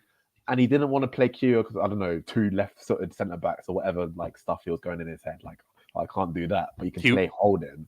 He waited until City ended our season, and he was like, "Well, okay, I'll try something new now." Yeah, it's just ridiculous. I mean, that shows he is human. He has his flaws. He's still very young for a manager, and unfortunately, this is kind of the part and parcel of it. So you have to just take it. But it is frustration. Like it's just like, come on. Yeah. But yeah, I would be interested to see Zinchenko at left center mid. Not now, but when Rice comes back, I think if you can play Rice and then Calafiori, Timber at left back, and then Zinchenko at left center mid, I think that would be. I don't know how successful it would be, but I think that's worth trying. If one game, try it. Like yeah, Ipswich home. Let's try Zinchenko left center mid. Something nice and low stakes. Yeah, if it goes wrong, you can fix it pretty quickly. Yeah, so. Like it can't be the worst like experiment, surely. But yeah. Let's see. Speaking of experiments, we experimented with a 1 in, 1 out policy this summer. How'd you like that? How'd you like that for transitions? Oh, goodness me. Yeah, I mean, so we're a little pressed for time, so I'm not gonna do the whole breaking it up into sales and signings thing, but yeah, this summer was really interesting and infuriating because I think I've come out the other side kind of blaming the board more than I have blame for Edu or Arteta, because I think those two very clearly wanted to make some changes and wanted to bring some players on board, and it sounds like the board was really focused on getting a profit this season or this summer, or not necessarily getting a profit, but like offloading some players and getting some of their money back, and I guess like being very efficient with how we were spending. I think there was a Gunner blog report for The Athletic that basically said that they viewed the last 2 summers before this one as being unsustainable, right? So I think they wanted Edu and Arteta to show them something more sustainable, which meant we couldn't go spend 100 million on Osimhen and so on and so forth. So I just kind of want to ask you guys, now that everything's kind of done and dusted, transfer window's closed, how do you feel about how it went? Chitty, I'll start with you. Yeah, like I think it was a bit of a missed opportunity in terms of obviously we're right there for the title, and like we're not that far off. So you could say that 2 points, we only need like a one sign in and we're there or something. Like obviously that's not how it works, different conditions every season. Some players improve, some players regress, all these sort of things.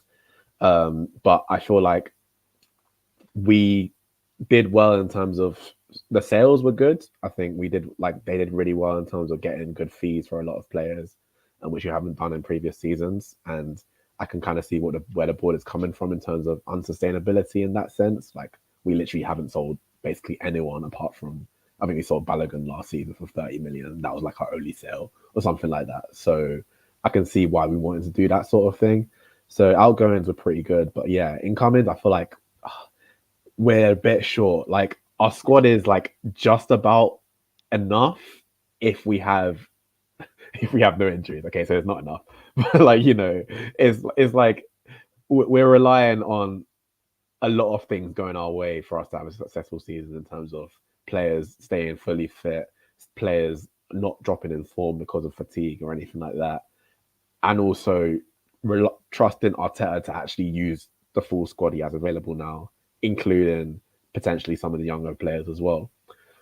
Because I mean, we don't have an Odegaard backup at all now. We've got rid of Smith Rowe, we've got rid of Vieira, so it has to be Nwaneri at this point. He's got to be the second choice playmaker in the team now. So players like him, surely he's got to trust them and use them in certain games. Even maybe Lewis Skelly if we come in, we need midfield depth because I feel like midfield in particular, we're quite low in terms of numbers. We only have this Partey, Jorginho, Rice, Odegaard and Merino, and we've already had an injury to Merino. So we're down to 4 senior midfielders, which is not enough at all. Yeah. I mean, you could say Havertz could come in there, but do we want to move him away from striker when he's been playing so well? Not at the moment. I don't want to do that. So we're I feel like we could have had another body in the midfield for sure. I think defensively we're good. Attacking wise, Sterling's come in. Hopefully he can do the job. I think he's going to be a really good signing. But if we came into the window saying we wanted Raheem Sterling on loan, I don't think we did particularly. But I guess that's the market conditions, and that's what we've had to do based on the budget we've had and the policy that we've had this season. So I think overall, not the worst summer, but still feel like we're lacking a little bit. Yeah. I'm just kind of annoyed because I agree with you, right? I think it's been a good summer mostly, but it is an opportunity missed, right? Arteta, and I hate having to throw this back in Arteta's face all the time, but this is not the ruthlessness that he talked of. So to enter the summer and not leave, having done everything you could to ensure that we were going to compete for stuff, to ensure that we were going to win things, is annoying, right? And I understand not wanting to pay that much money, or I understand not wanting to have like 250, 275 million pound summers, back to back to back. That's that makes sense. But Yusuf Fofana went to AC Milan for 20 million euros. Why didn't we look at that? Andre Onana went for 50 million pounds. That's a player that I would have loved to have in this team. Why didn't we pursue that? Victor Osimhen went to Turkey this summer, right? Like every team passed up on him, and so I'm not saying that we should have gone all out for Victor Osimhen, but I am saying, was that not worth maybe exploring to see whether we could get him for like 60 million or something? If Napoli are trying to get rid of him, and no one was biting. And then there's Victor Gawkers out over in Portugal. Very good. That was for you. That was for you. Thank you. No, but I think Victor Gawkers is having a great start of the season as well. And yeah, there's a bunch of options out there, a bunch of attacking options. And I think what we did is we put all our eggs in the Nico Williams basket, and we tried this summer to get him. And first we had to wait until the Euros were over because Spain went and won that, and then we had to wait for Barcelona to inevitably not have the money to sign him. And I think Williams made it very clear that he was willing to wait for Barcelona to have the money, whether that was this year or next season or whatever. And I think we still kept on thinking that we could pay the release clause and Williams would come to Arsenal. So at least that's my guess as to what happened. And then when we realized it wasn't going to work out, we had to pivot.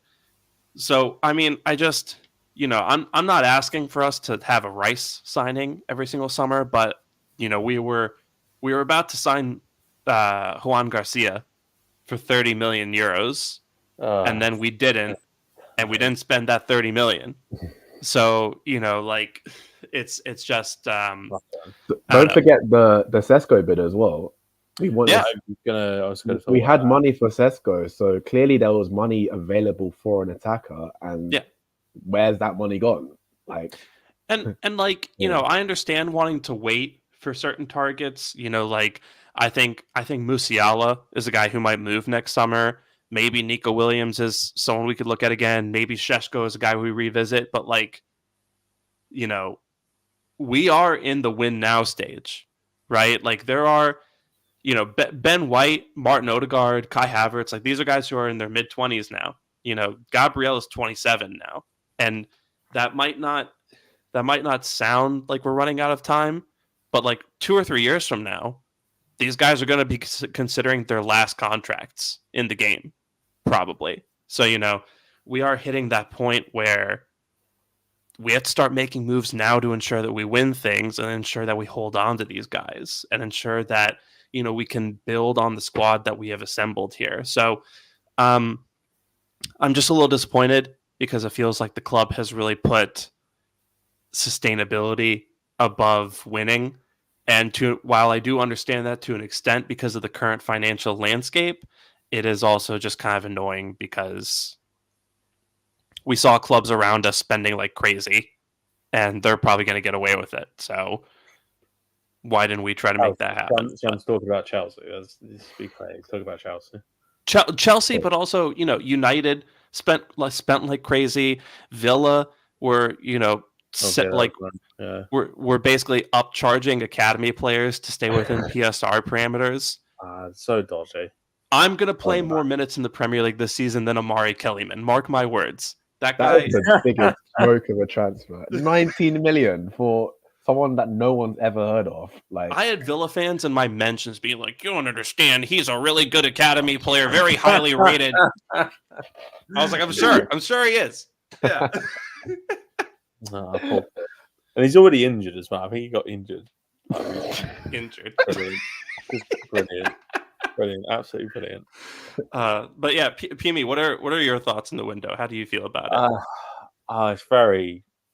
It's a weird transfer window. I think the way I looked at it, and I was talking to a friend recently when I saw him. It's like when you say we saw at the beginning of the window, and I told you we're going to sign Mikel Merino, Raheem Sterling on loan, Ricardo Calafiori. I think you would be like, what? It's baffling a little bit. It's like, what? Coming off the season we've had, I agree with you. We don't need Rice money signings every single summer. There's not really many, even I think this summer, that you could say. João Neves has done really well for PSG. But again, is that, would he have done, it's a weird one. I think Osimhen is another one. That's a weird one, considering what's just recently happened to him. But it's strange. I mean, very 7 out of 10 It's a very 7 out of 10. It's like, okay, Marino, he's obviously a placeholder for Nora. I'm not going to say his name again. Ethan. I'm just going to call it Ethan. Okay. I'm going to do a tie for AFTV. I'm just going to call them their first names. So Ethan.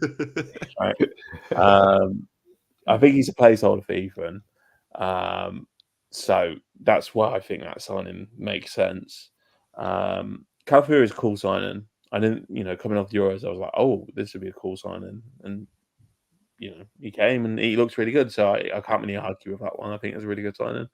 And then Sterling, this is a thing I could go off, but, I think it's a really good signing. Really, really good. The wingers, for me, like in the summer, I know you've said about there's loads of good attacking options, strike options, but good old Mr. Hahn, Eduardo Hahn, he said at the beginning of the season, beginning of the transfer window, he was like something like the attackers market is really good, something like that. And I was like, no, it's not. It's not that good. The winger market is not that good, I don't think, because Williams was going to go to Barcelona staying. The Owl's not really good at moving. I don't think we're trying to sign him. But then what do you have left? You've got Sane, who washed, really, to be honest with you. He's not really that. He's not Leroy Sane of Manchester City. He's not. You've got Neto, who has gone to Chelsea, who's injury prone. I mean, he's a good player, but again, injury prone. Like we need a winger for I'll put it to you like this: Neto and Reece James are going to be besties pretty quickly. Of course they will. Of course they will. Yeah. I mean, it's you think of the wingers that we could have signed, and it's not really that good. Dingle was talked about recently. But it's like we don't need that type of winger. I mean, Mr. Hahn kept saying about Mudryk. It's like, why? He was gone to Chelsea. It's done. He's gone. He's not also that window's closed for me. I think if you talked to me a year ago about Mudryk, I would have been maybe curious about it. I've watched this guy suck for too long now.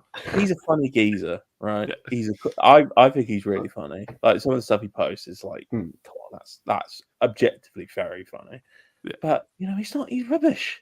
Absolutely rubbish. You can't complain about Trossard's decision making and then want Mudryk at the club. It's ridiculous. He is just not ready for a title challenge, let alone he can't start for 6th place Chelsea. He's not good enough for a title challenge. He's not good enough. And that's the thing, right? Like, I understand signings like Havertz, right, where you just have to rehabilitate him for a hot second, and then he'll start giving you some goals when you actually play him in the correct position. But Mudryk is a whole other ball game, where that is a guy who you are going to have to nurture and work on for multiple seasons before. And that was the plan when we were interested in him, right? Like the plan was we're going to sign this guy when he was like 20, bring him on, work with him for a couple seasons, and then like this would have been the season when he would have been ready to actually be, like a big time contributor for us. But that ship has sailed. He's definitely, if he was to ever join, like he'd definitely be a lot better, 100%. Like, yeah, I'm not going to deny that, but I mean, it's done, And then to kind of go back to what I was saying, you look at the wingers out there, it's not great, really. I think for what you're going to pay. I mean, we were offered Asensio for fucking, from on deadline day. I mean, it says it all. Asensio. So exactly. So Sterling, I actually said a couple of days. It's really funny. I actually very rarely actually predicted the whole saga, but he it just makes a lot of sense, even for a loan. You were really right about that, by the way, because I remember a couple days out, you were just like Sterling to Arsenal is so bait. Like it's so going to happen. Yeah, he lives in London, right? He's got incredible experience. Whether you like him or not, he's got incredible experience that you want at a club. He knows how to play left wing, right wing, potentially false line. He's got experience with Arteta. There's so many like, and his club want to get rid of him. Club want to get. I mean, the deal, that's also been talked about. Is quite insane. Like the amount of money they're paying him. Yeah, they're paying him more money to play for us than we are to paying him. I mean, it's bonkers. So, even worst comes to worst, it's not great. It's a loan. Now, initially, I wanted it permanent because I'm insane, and honestly, part of my thinking was like, oh, you sign him on permanent deal, scores against Chelsea, he does like an Adebayor, goes across the pitch, knee slide, it's amazing. But unfortunately, the people on this were a lot more logical and made sense of loan. So I think he'll do really well. Like honestly, I think it'll be a really, really good sign. It'll be one of those signings where he plays so well, we'll want to keep him, or get him on loan again. That for me is the prediction for Sterling. Like I think he'll do so well that we'll probably end up getting him on loan again. Because Chelsea, obviously, I mean that relationship's burned beyond. Like, there's no way he's going back to Chelsea. Absolutely no way. Yeah. So I think he'll do really well. The front three I want to see, or want to at least see at some point, is Sterling, Martinelli, Saka. For some games, just to see is it like a false nine with Sterling? Him and Martinelli, could they swap bit by bit for the game? It'd be really interesting to see. It's a load of combinations with Sterling. Honestly, I really think, and actually, Edu, I don't know if you've seen the interview today. So there's a couple of interviews, a Sterling interview and also an interview with Edu. He does mention that he wasn't in the initial plan, that it was an opportunity. And I thought that was very interesting, like very transparent on saying that. So this is obviously something they saw later on, was like, we've got to get him. And I agree with what you said, Cham, about Williams. I think they waited, and obviously just they weren't going to get him. But I mean, it's God knows. I mean, we'll have to see. I think honestly, I know this is going to sound a bit mad because we signed Calafiori, but he's the one I'm most excited about. I think there's so much he's going to do. Like even if it's rotational. Really excited about him. No, I don't think that's crazy to say at all. Yeah. Honestly, I think people don't like hearing this, but I think Calafiori is going to be the successor to Gabriel, and probably sooner than we expected. That is a hot. I disagree, but I can see it. I can see your thinking. I don't think it's going to happen this season. But I will say probably by the end of next season, by the end of the 25-26 season, Calafiori is going to be the starting left center back for Arsenal. I disagree, but I can't. I can see what you're saying. Like I get it. Yeah. Like I'm not gonna sugarcoat it. I can definitely see where you're coming from. Yeah. I think he'll end up playing left back, but it could definitely be left center back. If I'm wrong, I'm happy to be wrong. I love Gabriel, but I just think based on kind of the shenanigans at the start of last season, I think there's just... That's a good point, yeah. There's an opening for Gabriel to leave the club, and I think Arteta is open to that as well. So we'll see. But, I mean, yeah, I think Calafiori is going to be a really, really impressive signing. I think Marino will be pretty good. But I think he is a clear bridge, whether that's to Waneri or whether that's to some big ticket left center mid that we have in mind for next summer. #Musiala.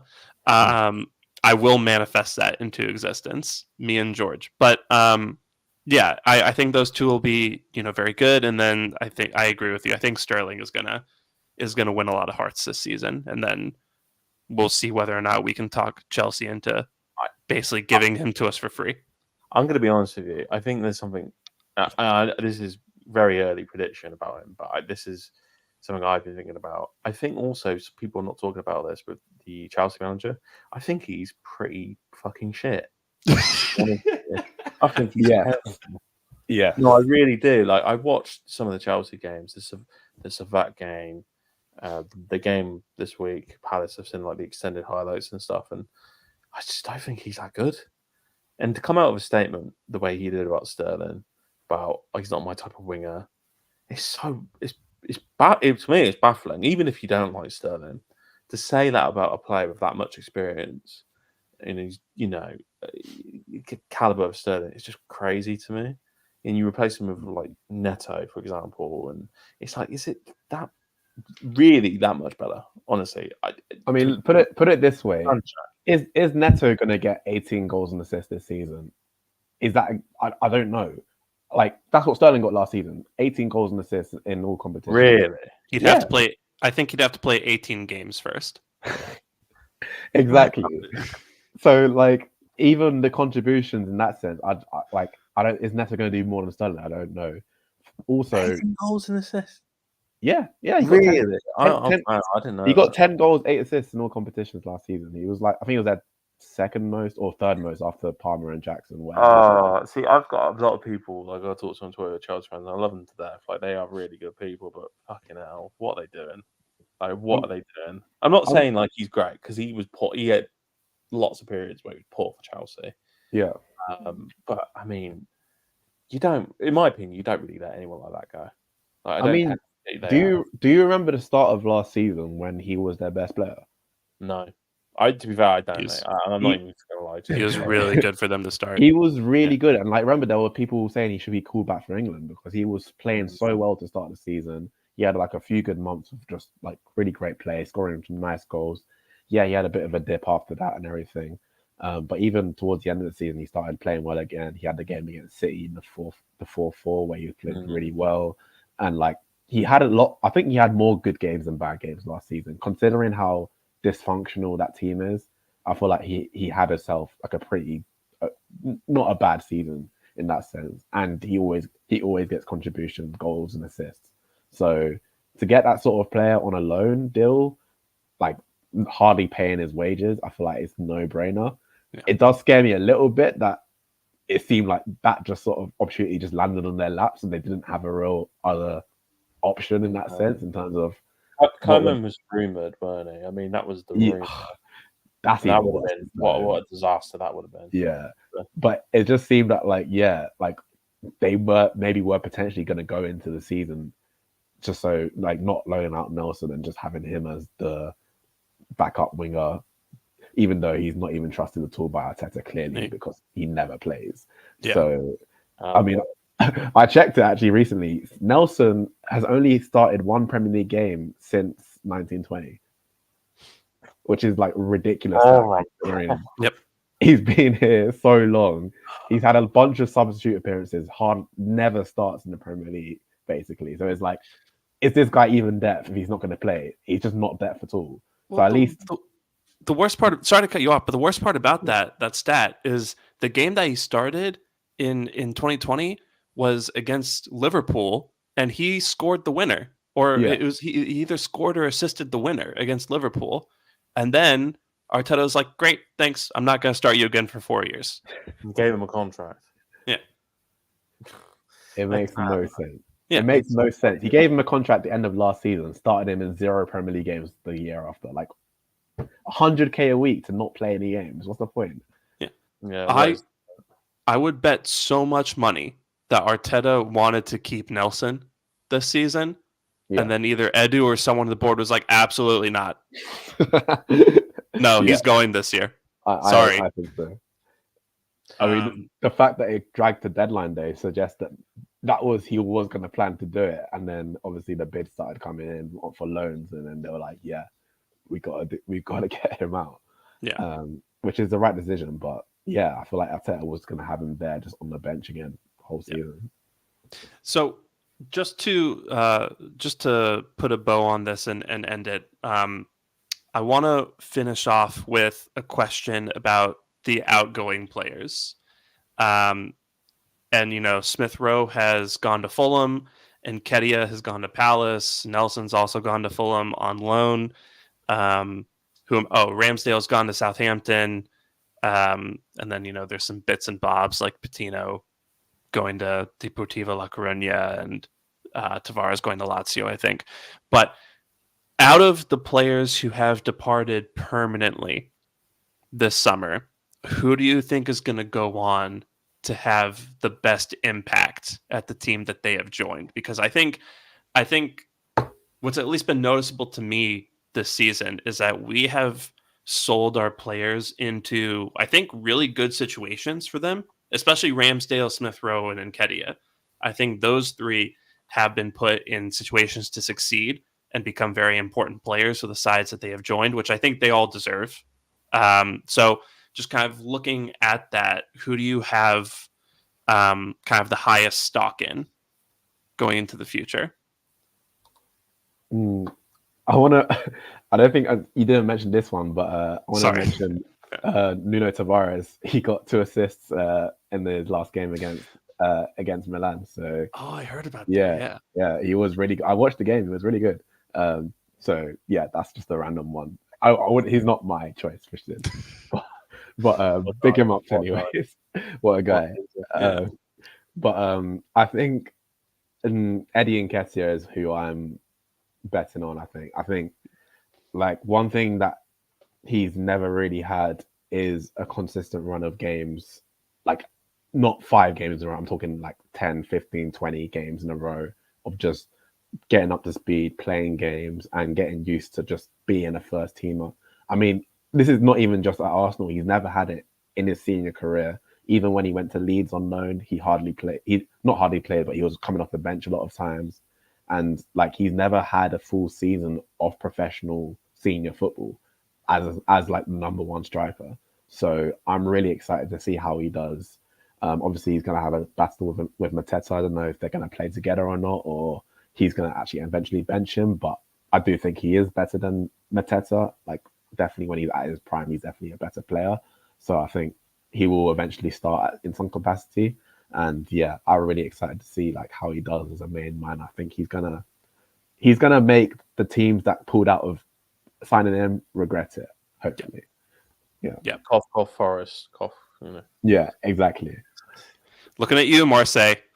Yeah, fucking hell. You had money for Mason Greenwood. What a shit club. Yeah, I mean, unfortunately, he's been playing well, but yeah. It's probably going to work out for them, but fuck him anyway. Yeah. Very true. 100%. PME, do you have one or do you want me to go? Well, I mean, I was going to say Eddie, to be fair. It was funny because I'm like, if Chile says the same one as me again, I'm going to get mad. But for me, no, it is Eddie. Like what he said about consistency of games. I really like the move. He's got obviously a big connection with Eze, for example. I think he'll just play really, really well. Like again, a settled environment in a way for him. I think it's honestly the best club he could have gone to for him. Like I think with the players they've got and they've brought in as well. Like I think it's a really interesting Palace team, and they're not playing brilliantly at the moment, but I think they'll click. And he'll play really well. And he, for me, he's really. I mean, Smith Rowe, obviously, he's gone to Fulham. I think he's starting to do all right. I mean, I know when he played a couple of pre-seasons, he was playing really well. So I think he'll do really good. But I think Eddie for me is the one because I think the move to Palace could be like if I said like something for him, and then he goes up to another club. I think that's the type of player he can be. So again, it will just be really interesting to see what he does because again, his pedigree, especially under 21s, England is really good. Like if you look at some of the under 21s England players that played, like he is like one of the best ones ever, really. And for a striker, if you look at the stats, like he was really good. So he's definitely got the record for England. Yeah, exactly. Yeah, so yeah. I think he'll end up stepping up big time. I'm trying to think of all the departures. We've got Smith Rowe, Eddie, Nuno, who else? Ramsdale, which I was shocked we sold. Really shocked. I thought he was going to end up going out on loan, to be honest with you. I'm shocked that he agreed to be sold to Southampton. Like, is that the best move? He is a fan. Oh, yeah, that is true. To be fair, okay. I will say, I think it's kind of a win-win for Ramsdale because I think he's used to that level. I don't say that disrespectfully. I just think that's kind of the level that we signed him from. So I think he's okay going kind of back to that, competing not to get relegated kind of level. But I think on top of that, not only is he a fan of Southampton, but the guy could really go on to be a hero for Southampton this season because they are going to concede a lot of shots, which means a lot of opportunities to make saves. So if you're watching how they're defending this season, he's going to have a lot of work. Yeah, he'll be busy. And, I think, he has an opportunity to make himself look very good and put himself in the shop window next summer if Southampton get relegated. And, Newcastle were interested in him, Chelsea were interested in him. I think some big teams could come knocking next season if Ramsdale has a good campaign this time around with Southampton. So Yeah. I think it does make sense for him. He's too good to be on bench. I mean, I'm glad he's gone in terms of like for him, like he just needs to play. Like for a keeper, he's still relatively young as well, Yeah. so he needs to really play. I Got mean, I him will like say, England yeah, career as well. exactly, and I will mention this as very brief. I know we're running out of time, but I'm sorry we didn't get Garcia. I think that was insane. Yeah. That deal. Like, I'm not saying Neto's great. Like, I'm happy. I think for the loan, for backup, like he's clearly number 2. He's not going to play that much. I'm fine with it because I think Ray will be fine. Touch wood, like he'll be okay. But the Garcia deal was just mental. Like logistically, if you think about that deal, 30 million because they didn't want anything but the clause. He's very young. He obviously needs to play. He's going to want to play. We're going to push Raya out. Like it's just it's a crazy deal. He's a good keeper. Don't get me wrong. Like I watched the game he played against Atletico, and he is good. Like it's not like he's a shit keeper, but the money is just baffling. Absolutely baffling. I think the thinking there was that he basically is a very similar profile to Raya, but I do agree that the timing was a little weird, right? Where Raya's doing very well for us right now, and like he's at least I hope we don't push him out the door for at least a couple of years, right? You never know with Arteta, I know that's the thing. There was rumors of Lunin, Yeah. Oh there yeah. was rumors of that. So Arteta's weird with keepers. God knows what he's going to do next. Yeah. I think you said with Garcia, I think the optics were bad. I think is like you've bought a keeper Ramsdale for £30 million, decided that before that you've given him a new contract, another 100k contract, whatever it was. Like a few months later, you decided that actually you don't fancy him anymore. You brought in another keeper on loan first of all, but with a buy option, mandatory buy clause of 30 million. That's another 30 million that you spent on a goalkeeper. Then the next summer, when you've supposedly got your number 1, Golden Glove, everything, you decide you actually need another keeper for 30 million to come and be the backup. But clearly he's going to be the new number 1 because you don't buy another keeper for 30 million to be just a backup for the next 10 years. Clearly He's gonna do it. I'm back in rotating keepers. We're back to this. But it just didn't make sense because it's like, okay, do you like Raya or do you not like Raya? Because the age difference isn't even that much. It's like 4 years or something, or like 5 years. So it's like, okay, in the next 1 year, probably, because that's how you operate, you're going to be like, oh, Raya, thanks for the nice 2 years, but you're no longer first choice anymore. Like, it's like you got to settle at some point and be like, okay, this is my guy. Let's just go with this guy. I mean, Raya hasn't done anything to say that he shouldn't be that guy. So I think having a stopgap sort of backup keeper made a lot more sense, and we can reevaluate it at another point. But definitely shouldn't be spending 30 million on, especially a young keeper who needs the minutes, as you say. I don't think it made too much sense at that point. I don't get it. I didn't get it. I mean, I'm happy with no because he's played Premier League. He understands that he's not great with his feet, but again, he's really going to play. It's very much like a Matt Turner thing, backup and play backup for us. It'd be exactly the same. Yeah. So I'm fine with it. But God knows. I mean, it's very, very much last minute, and I feel like a lot of this window was very last minute. I think Euros kind of pushed everything back, and then you had holidays, and then Marino. God, they were haggling for so long to eventually just end up paying basically what they wanted anyway. So it's just a lot of that stuff is just bad. I think it's next summer will be really interesting because I think they will spend big. Because they didn't spend in January. If I'm correct, they didn't spend money in January like before this summer. Did they not? Did they? No, they did. I don't think they did. No. So it's not like they spent in a window before, and it's like, they spent money. I can understand it.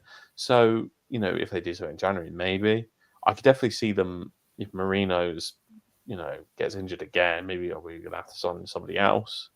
That could happen. But I'm not. They're going to have a big summer, I think, next year with 2 midfielders going, Trossard maybe going.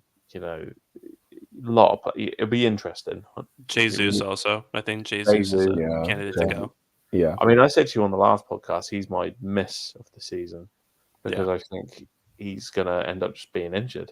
And then what's happened? He's already injured, which is sad because I like Jesus. When he plays well, he's really good. And I'm more fearful than ever really now that he is truly kind of done, if I'm honest. You know what the worst thing is that we actually never see him get injured. Like, it's always like either in training or international duty or like, have we actually seen him like on the pitch, like playing for Arsenal where he's actually gone down injured like properly? It's really weird. I also think on top of that, there are games where like he goes down and then, the physios kind of tend to him a little bit and then he finishes the game. Yeah. And then afterwards, Arteta will be like, yeah, he felt some discomfort in his knee. And then, the next day, Kaya Kainak or whatever, or, Gunnar Blog is like, yeah, Jesus will be out for the next 3 weeks, has to get a knee scope. Yeah. And then everyone's just like, what are you talking? What? And the injury just keeps on going on and on. Like, oh, it's only a 2-week injury. It just extends to 3 months. I'm like, okay. Sad. I actually think it's quite sad. Yeah.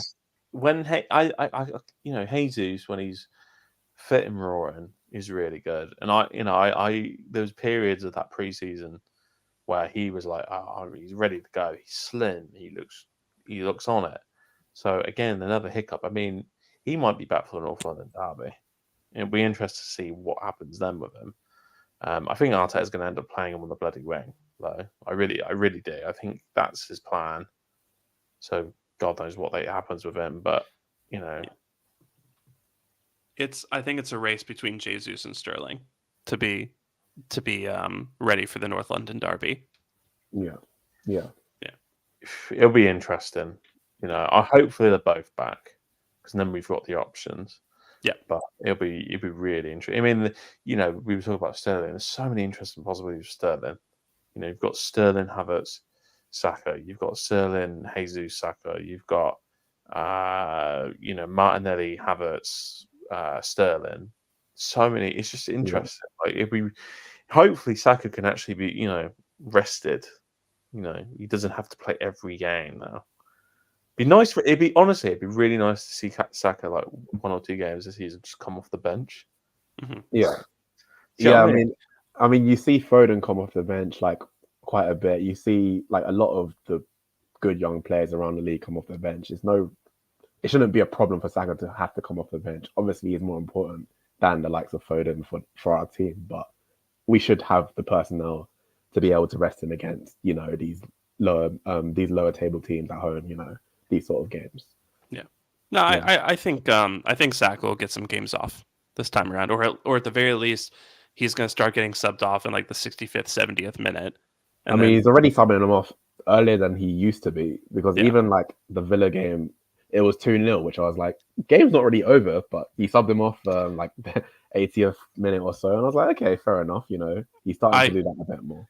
I think I wouldn't be shocked if there have been some internal conversations with Arteta and the physios just being like, hey, we can't keep handing this guy 4,000 minute seasons. It's just yeah, I agree. So, but so we've been going for a little over 2 hours now. So I want to call it, but before we do, real quick, Havertz, number 10. Are you giving it to him? No.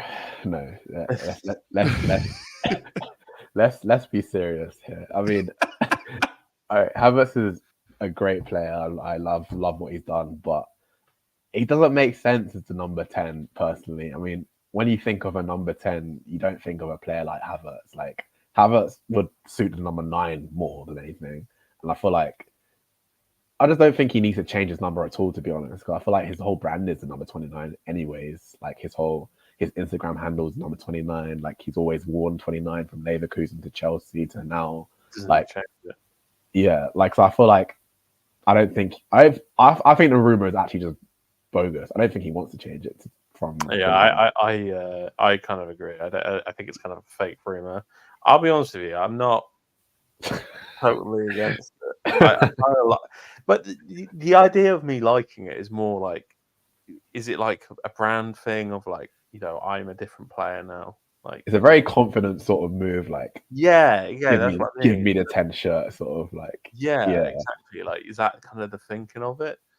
But I don't really think it's real. And like you said, like he's got a really good brand with 29 and stuff. So like, why would you change it? I was actually shocked Sterling got 30. I'll be honest. I was really shocked at that. Yeah, I'm guessing there was like a respect sort of thing. He didn't want to take. I admire that. Yeah, no, I really Yeah. did. I admire that in his interview as well. Very obviously hungry to play. I was really shocked. I know. Me and Chidi got a friend called Dan, and he was like, "Son's got to get a ton. Got to get a ton." Yeah, he was disgusted. He didn't get a 10. He was. I've been looking at like fake shirts and stuff because I was like, I want to get like a fake shirt collection, and I was really. I'm gonna get it now, but I was like. Do I gamble? Sterling 10. Just get it. I'm gonna get also the club that Tony's just joined. Oh, you should. Ali, isn't it? Yeah. Yeah, and I looked for about half an hour, like what his number is. I can't find it. The website, he's not even on there. His the Twitter account is not even on there. Apparently, it's like 71. No way. There's no way. There's no way. For their record signing or whatever it is, like it's insulting, isn't it? You say insulting. If I was paid like 40 million a year, I'd wear 200, mate. Yeah. Exactly. Who gives a shit? Give me Adebayor 6 from Madrid. I don't want to give a shit. Yeah. I had to say that. It's been on my mind all day. Yeah, I got to get it out there. Yeah, I would trust Tony to back himself enough to be like, no, give me number 9. I don't care. I can't believe. Do you know what? Yeah. We need to finish this, but I can't believe Tony ended up in Saudi and then went to Galatasaray. Who would have fucking thought that at the beginning of the window? Like that's going to be the outcome of those two. I feel like it's like a lesson for like players to not be pricks, basically. I think. Yes. That's like the whole. It makes a difference because I mean, clearly, like there's like it's not been confirmed, but like we've had the rumors of Tony having the interview with Arteta and Arteta just hating him in the interview, and like we've seen all the Osimhen drama with the agents and the money. I can't believe that. But like, especially for Osimhen, he's 25 in the peak of his career. Yeah. 1 year, just 1 year ago, he came 8th in the Ballon d'Or. Like. And this is someone who's gone to Turkey, almost went to Saudi. Like, what the hell has happened? Like, how can you allow this to happen? Apparently, he negotiated himself with Galatasaray, so I think there must be like trouble with his agent or something. I think he's going to sack his agent. I think they've done that. All I'll say is that it's a really bad sign when Chelsea are offering you like £130,000 a week. That's insulting. Yeah. And I'm not. This isn't just like, oh fuck Chelsea, we hate Chelsea, whatever. But that is a crazy. For me, that's a really disgraceful offer for a player of Osimhen. Yeah. No, I mean, Chelsea are idiots, but like we've watched these guys put up big money like over and over and over. So when they're interested in Osimhen, and I heard that they put in an offer for Osimhen, I was like, oh no. They offered him like $350 a week or something, and he's going to come, and Chelsea might actually be a good team now. And then it was 130. I was like, wow, no one wants this guy. I was completely shocked because I don't know if it's. I know they have like a new wage budget sort of thing, so that they have a new wage structure. But surely for Osimhen, you'd go to at least the top of that wage structure, which clearly can't be 130k a week. That's not the top salary they had at Chelsea. Like, surely you should be able to do at least 200k plus. So I was like, they don't want him. Like, I don't know. And then they signed Sancho, which is a bizarre signing in general. Yeah, I don't get it. Like, and they're paying his wages, I swear. Like for this, a big amount, I believe. I mean, the Osman stuff is I think over time, like kind of like with the Gunner blog kind of articles and stuff you see about the window, and I think there'll be a lot of stuff about Osimhen and Tony as well that'll probably end up coming out. It's just baffling. Like I was pretty convinced when it was stuff in January about Tony that we're going to sign Tony. He's going to come back from the betting scandal. He's going to play really well. And to be honest with you, he wasn't playing well. No. Like he was really bad. And I was like, okay, well, he's not played well. He's going to go on a budget. God knows who, but someone in the Prem is going to buy him. I thought United were going to buy him. I still think they probably should have bought him. Really, I thought United or Tottenham were going to get him. Yeah. I thought more. I didn't really think Tottenham, to be honest with you, mate. I thought United because Ionos or whatever the club. I bet I've butchered that name. I can't say Ineos. I don't know. Ionos. Yeah. I don't know. But I was convinced they were going to buy him. They didn't, and then it's like who's left? Chelsea thought about buying him as well, which I was kind of like, oh, he'd do really well at Chelsea, I reckon. Yeah, I thought he would. Yeah. But I it's very weird summer. I think there'll be a lot of stories about everyone coming out at some point. Yeah, even us. Yeah, 100%. Yeah, I'm sure there were some interesting behind the scenes conversations that we're gonna find out about. I mean, I think TNAT, the guy, the turtle, he mentioned that Chelsea offered us Mudryk on loan. So there's a lot of stuff that happened. Yeah, I know it's ridiculous, isn't it? But thank God we didn't take that because I know Arteta wanted to bring it, but I'm afraid Edu had to sort of like veto it. Imagine Edu, Mr. Hahn would have gone mental. We would have had about 10 tweets per minute. Imagine all the comps he would have tweeted like, Mudryk at Shakhtar. I love Edu, fine. I love Mr. Hahn. He was a lovely man, right? He gets a lot of abuse, but he's a lovely man. But no, just no, man. Like, I love his stuff, but no, absolutely not. Yeah, I'm glad we said no to that. Yeah, but I'm sure all that will come out the wash, and looking forward to hearing about all of it. Hopefully that comes out in the next few days, so that there's something to talk about during this international break. But yeah, we'll put a bow on it there, guys. Thank you so much for being here. I know we've run a little bit long, but this was so much fun. This is a great conversation. So there's about 3,200 plus people watching right now. So please do. Follow Chitty at Chitty AFC. Follow PME at Mari Escobar PME. You can follow me at Shamsdale. You can follow the pod at This Week Arsenal. If you're watching on YouTube, please do like, comment, subscribe, hit all the buttons. If you're listening on Apple Podcasts or Spotify, please do leave that 5-star review. Really does help kind of expand the growth of the pod and put it in front of new people. And until next time, just thank you so much for being here with us, and we look forward to seeing you next week. We will be doing an episode next week. God knows what we're going to talk about, but we'll figure it out.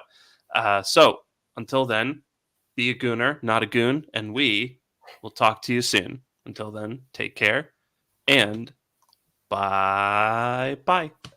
Maybe we'll have a good surprise for you.